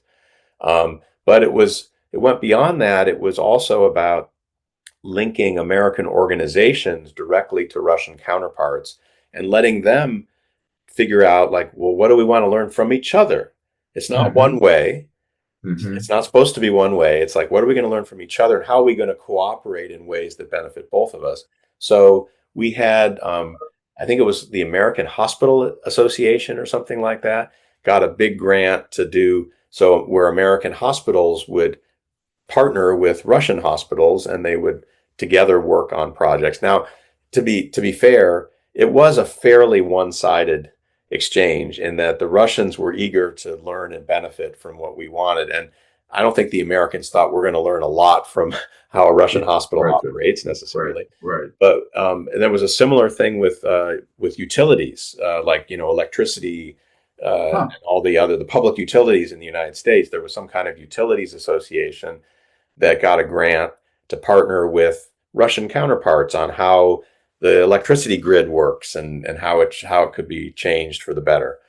Um, and We had, I'm trying to think of other examples. There were like teachers groups, education association groups in both countries that partnered and got grants to foster the exchange. And uh, the idea was not just that. I mean, it was partly that the power of people to people links will solidify our relationship and give it ballast that will overcome the changes in political views at the top, and so we'll have a stronger relationship. But I think there was a genuine belief that this is the best way to achieve our assistance goals. That we've kind of run out, or we've reached the limits of the utility of just sending an advisor, to come out um, and give you the A to Z of how to set up a stock market or whatever it is, a stock exchange. Um, and we need to now focus on, people learning from each other. And hopefully, I think the other idea behind it was that these partnerships will take on a life of their own and will continue even after the U.S. government funding is over. Mm-hmm. And I think that that was a somewhat naive, maybe idealistic idea that would happen. Although there are examples where it did happen, and I'm personally aware of them. Where some of it is like city, sister city kinds of things. But Right, when you right, have motivated people on both sides, they will continue those things. But it's the minority. A right, lot of the right. stuff we funded in those years did not sustain because it was just dependent on the U.S. grant, the U.S. government. Were you involved with the Rotary clubs and their initiatives in Russia at all? Was that all their money, or was that in Um, conjunction with you? I think that was all their money, although Okay. I have this vague memory of Rotary somehow being involved in some of the initiatives. So there might have been specific areas that Rotary was interested in where some of our funding helped support their initiatives. Yeah. But I do think that overall, Rotary was doing most of that on their own and Okay. with their Okay. own resources. Yeah. But yeah, so that was this partnership for freedom. The partnership model was a big part of what we did in the late 90s, early 2000s. And it was Uh-huh. in part a reaction to that kind of, attitude that you were referring to. And then the Right. other thing that's worth mentioning here in terms of specifically USAID, um, but maybe some of the other agencies, but primarily AID, was that as the years went on, and now we're talking, this is probably more like post 2004 or 2005, like sort of the second Bush administration and later, the last, effectively our AID programs or the stuff in country ended in 2012 when the Right. Russian government kicked us out. They abrogated our bilateral assistance agreement and they basically kicked AID out. But in that last period of, say, 7 to 10 years, there was a very strong trend of Russian organizations run by Russians, registered in Russia, implementing our assistance programs. So instead Mm. of hiring an American firm like one of these so-called Beltway bandit companies that are in the Washington area that Right. used to get a lot of USAID contracts, or even some American association, like I talked about the hospital association and the utilities, Right. that rather than doing that, that AID would give a grant directly to a Russian entity to do technical assistance and to do training Wow. and to do So exchange. that's a big change. It's a big change because, first of all, there's a lot of requirements that those organizations have to meet in order to get a U.S. grant.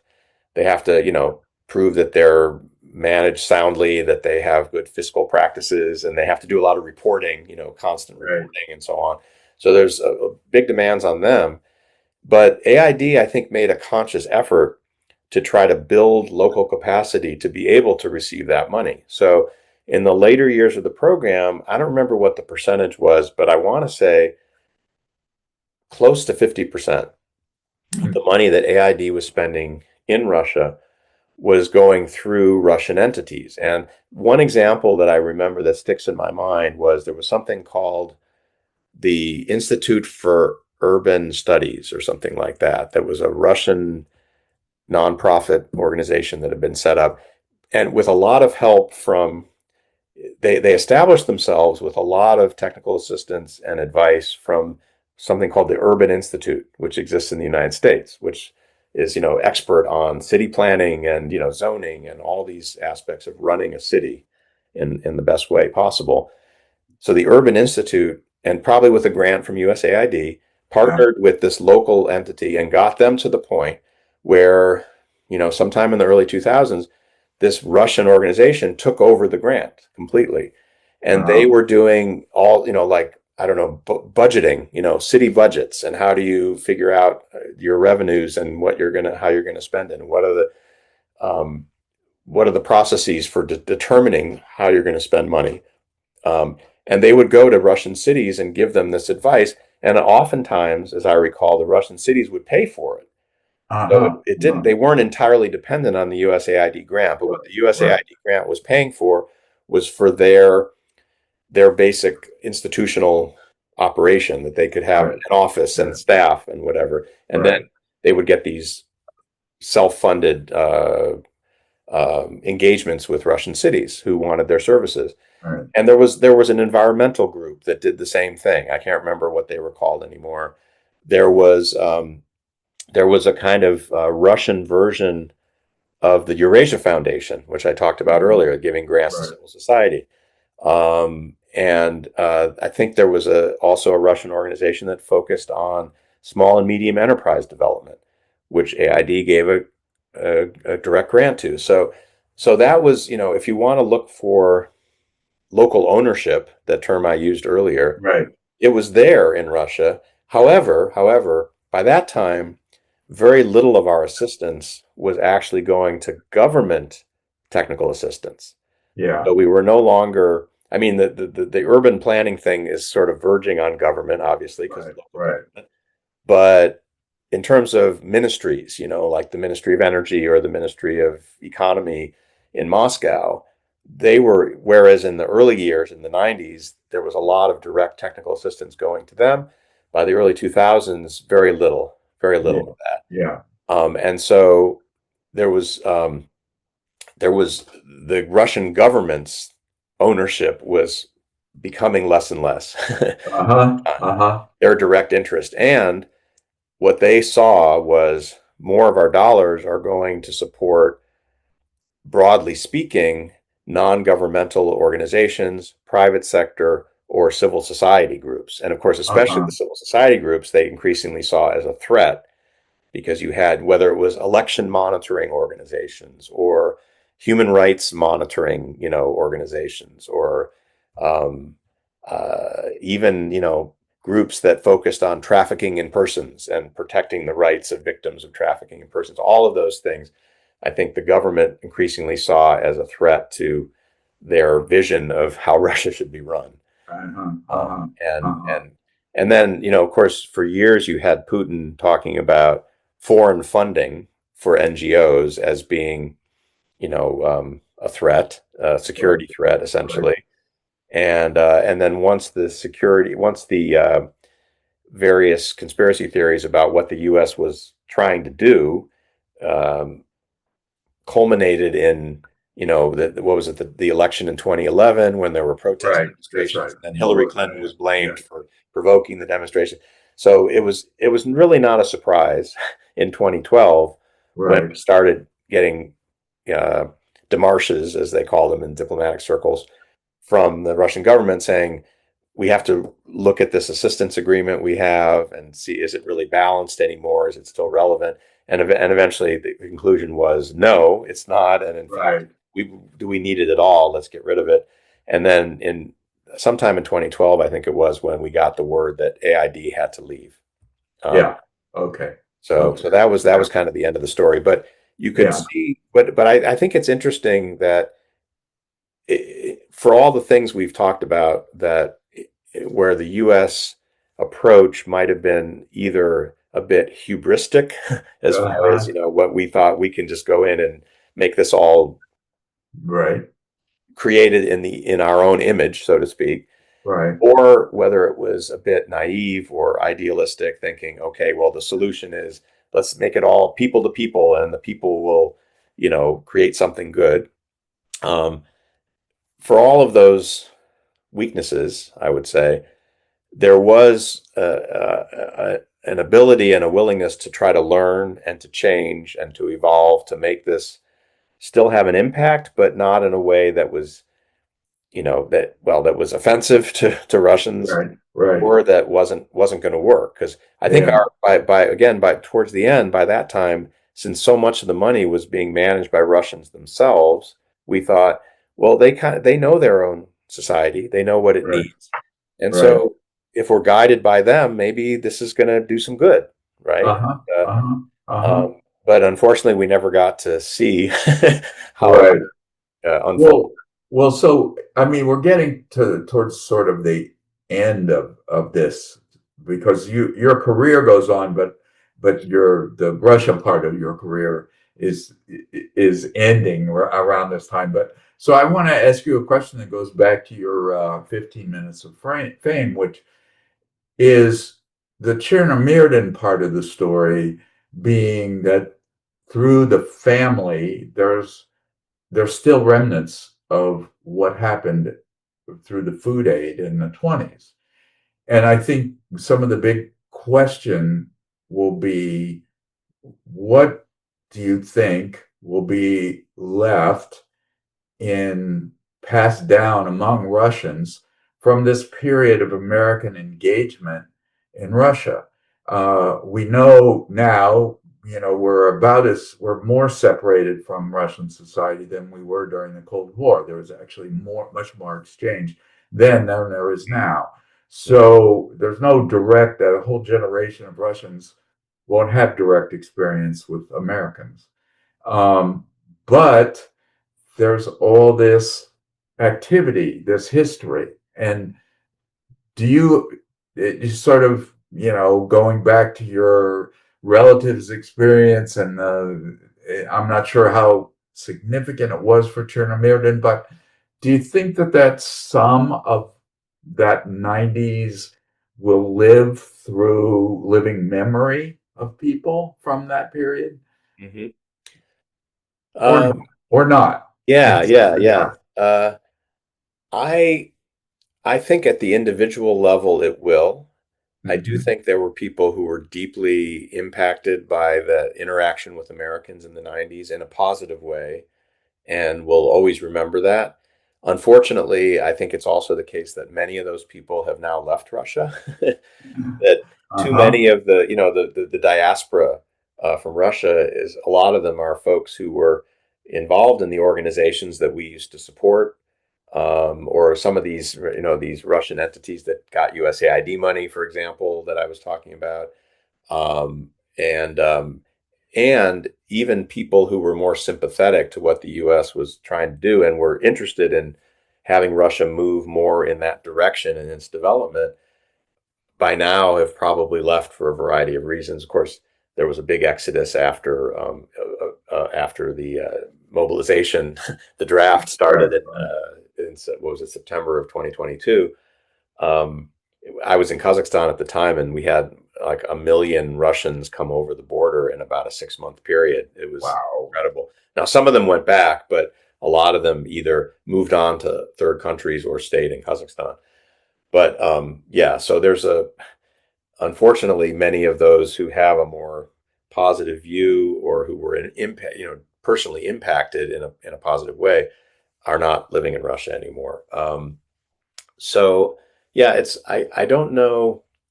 I hate to think, and I'm sure you feel this way many times when you're looking back, that all the mental, physical, and emotional energy that I put into this effort for 20 years or so was completely wasted, that will have no Yeah. long-term impact. I hate to even conceive that's possible. I admit that it is theoretically possible. I do believe that it wasn't a waste. I think it was there were good things that came out of it in the short run. And even in the long run, and you were alluding to this earlier, some of the basic institutions of market economy and of macroeconomic management and all that were a direct result of that engagement and the U.S. assistance. And I think we'll, regardless of putting aside what you think about Putin's policies or the invasion of Ukraine, et cetera, will be to Russia's benefit in the long run, and its ability to function as a country. So um, yeah, so I get that's a sort of ambiguous answer, but Right. No, no, I don't think it was wasted or that it will be totally forgotten. yeah, yeah, Long run. yeah, Yeah, yeah. Well, good. And I think it's a good point for us to kind of conclude this. And I want to thank you for this. It was, for me, fascinating. I think it will be for others to see the inside view of this enormous effort and enormous interaction, the largest interaction of Russians and Americans in history and of ordinary people. And so it's great. I want to thank you for taking the time and giving me this interview. And I hope you'll be happy with it in the archive. you're welcome. No, thank you. It was Yeah, my pleasure. yeah, Dan, if you will indulge me, I realized as we were just wrapping up or saying these, Yeah. it's a nice kind of circularity or conclusion there. I was just glancing at some of my notes and I realized there might be, maybe there's like two more things that I should just mention for the record that are All important right. to Okay. get out Okay. there if you Sure. don't mind. One of them was because I realized I was talking a lot about assistance and budgets and so on. I never actually gave any numbers, Okay. and it might be just it might help put it Sure. into context. And so, um, so if you just look at the '90s, from 90 fiscal year 93, because our budget, U.S. Congress appropriates by fiscal year. So if fiscal year 93 was really the first year that there was assistance for Russia, and that was from October 1st, 1992. Hmm. And if you take from there to fiscal year 2000, so the decade of the 90s, under the Freedom Support Act, there was $6.3 billion appropriated. That's real money. Yeah. It's real Yeah. money. And of that, about half of it went just to Russia. So that, Mm-hmm. of course, we Okay. had all the other republics, but Russia was Right. definitely the focal point. So you figure that's, what is that, like 8 years, 300, uh, what is that? I said 6 billion, so $3 billion, right? 3 billion. In Right. about 8 years, Yeah. which is roughly um, between $300 and $400 million a year if you annualize it. Right. Right. Um, Right. and so yeah, that was real money. Mhm. And of course, that was even more in the '90s than it is today, if you just look Right. at the inflation and so on. Um, and um, and so you can understand why this coordinator's office was created, because someone needed to kind of look at the whole big picture. There was a period in the first couple of years when, frankly, I don't think the U.S. government had any idea what to do with it, with all that money, because Yeah. this experience of transitioning to a market economy and transitioning to democracy was a new thing that had not really been experienced before. What works, what doesn't work, and so on. So, as I said before, there was a lot of experimentation, and some of that experimentation was involved putting very large sums of money into a few signature initiatives. Right. I mentioned some of these Department of Commerce entities that were set up. I mentioned the Eurasia Foundation. One that I didn't mention, which absorbed a big chunk of money, was something called the U.S. Russia Investment Fund, or TUSRIF.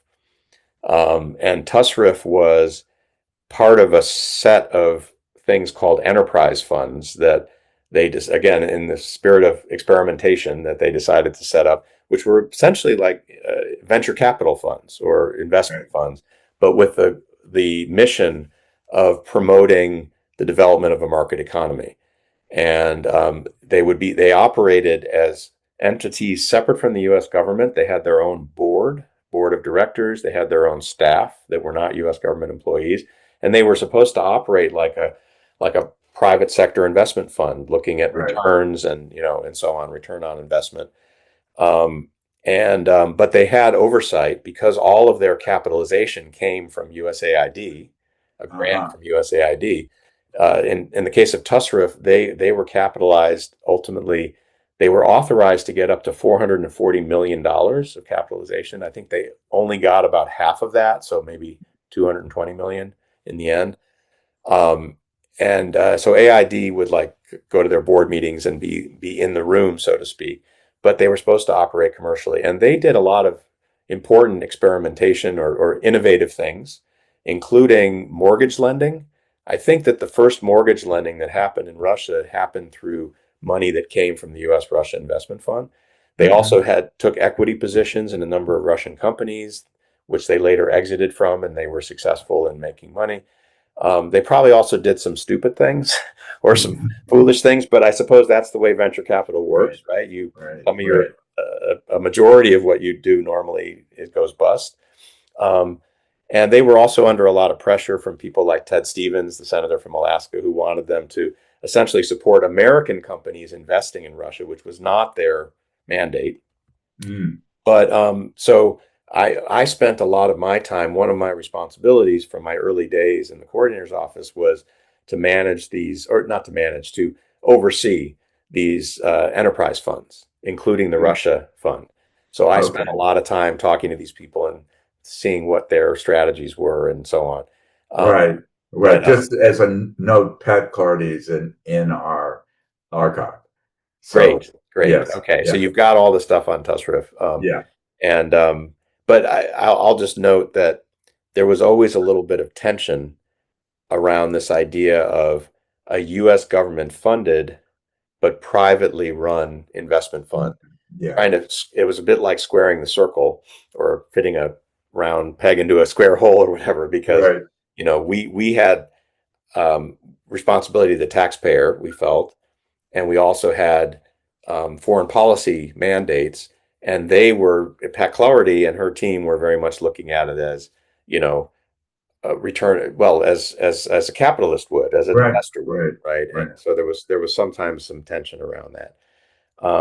And then the other thing I wanted to mention was that um, in terms of how this money was all spent, these huge sums of money, and a lot of the individual entities that were involved in it, is that we had organizations, and some of them, yeah, you've probably interviewed some of the people who were involved in them, that became kind of signature entities for our assistance.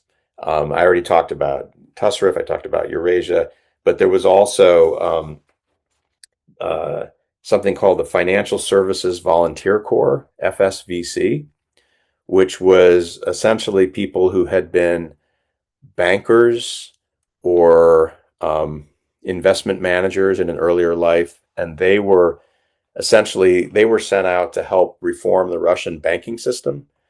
And these were, they were either retired or they were taking a hiatus from their professional life, and they would spend considerable amounts of time giving advice and technical assistance. So to their counterparts in Russia, we spent a lot on FSVC over the years. There was also something called the International Executive Services Corps, IESC, which sent business people out for engagements with Russian business.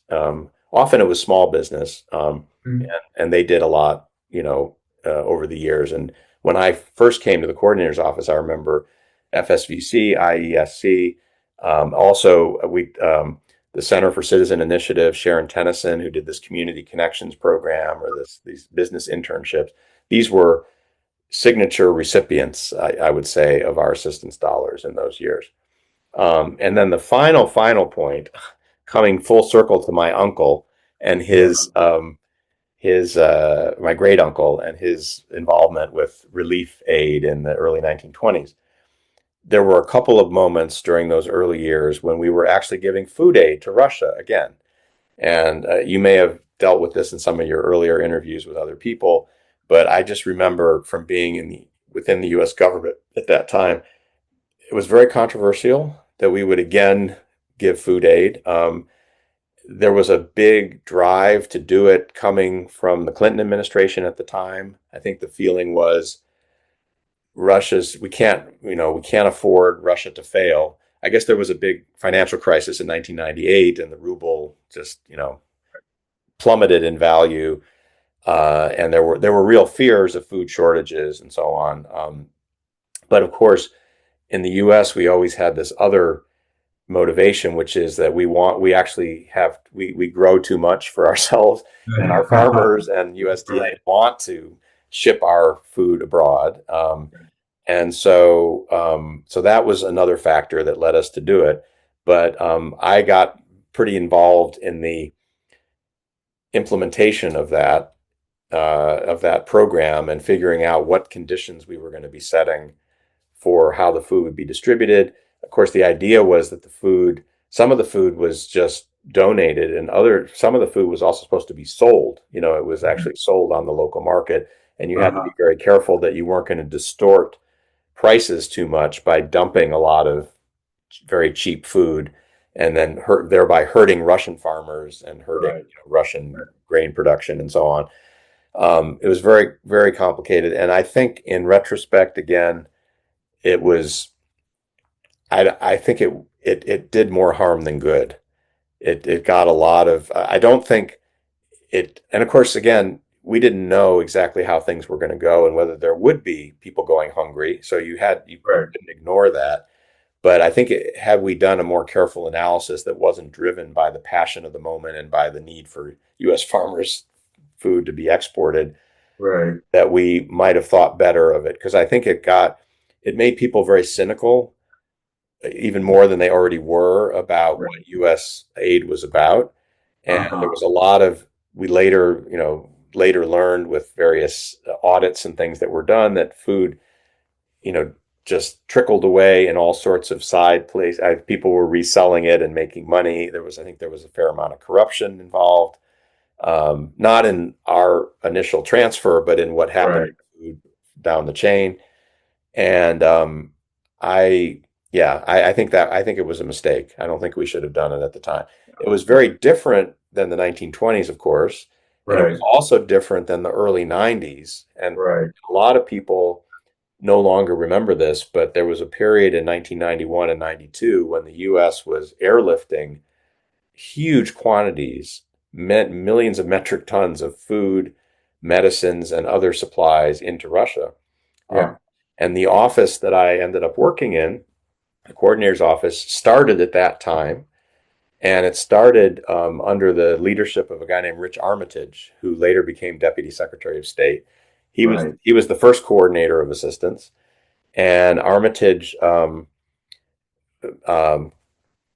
masterminded this aid delivery, and we basically mobilized our defense assets. So we had military planes flying a lot of stuff in, and after the initial airlifts in '92 completed, the people who were doing that work stayed in the coordinator's office, and for all the years that I was there, through 2014, we had a unit in our office that we called the humanitarian unit, and they were continuing to do humanitarian deliveries. It wasn't the kind of emergency food aid stuff that we were Uh-huh. doing in the Uh-huh. early 90s, but it was a lot of it was donated medical supplies and other donated items, like things for people with disabilities, for example, which we would pay the transport costs. American Right. faith-based organizations and others would donate the stuff, and then we would get it to the location.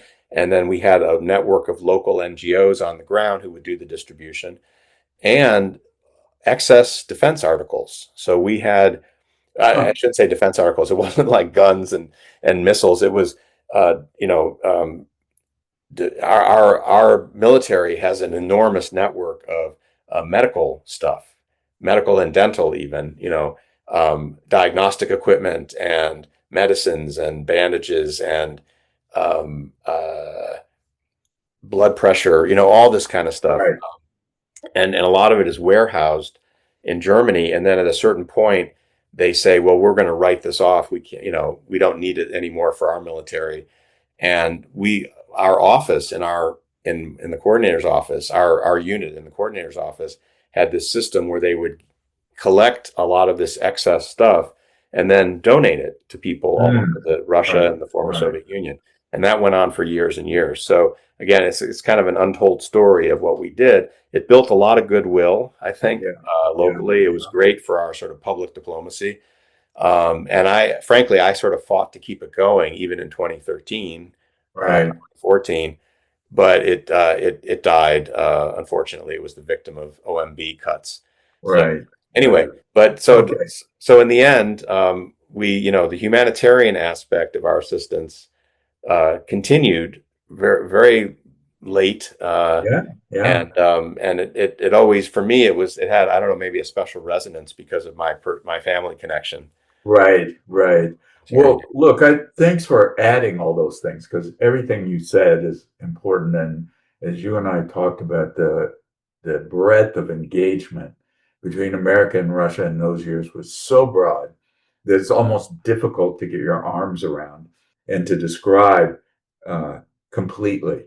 And I think if you and I sat for another hour, we would still be talking about programs and engagement that are probably beginning to be lost in the fog of time, but were part of this massive, massive engagement between Americans and Russians. And Yeah. so, I hope that what you've told us and what others are doing will be a record of that for anyone who's interested in understanding, the breadth and depth of that engagement in that period. So Yeah, again, thank you for that. And you're welcome. all right.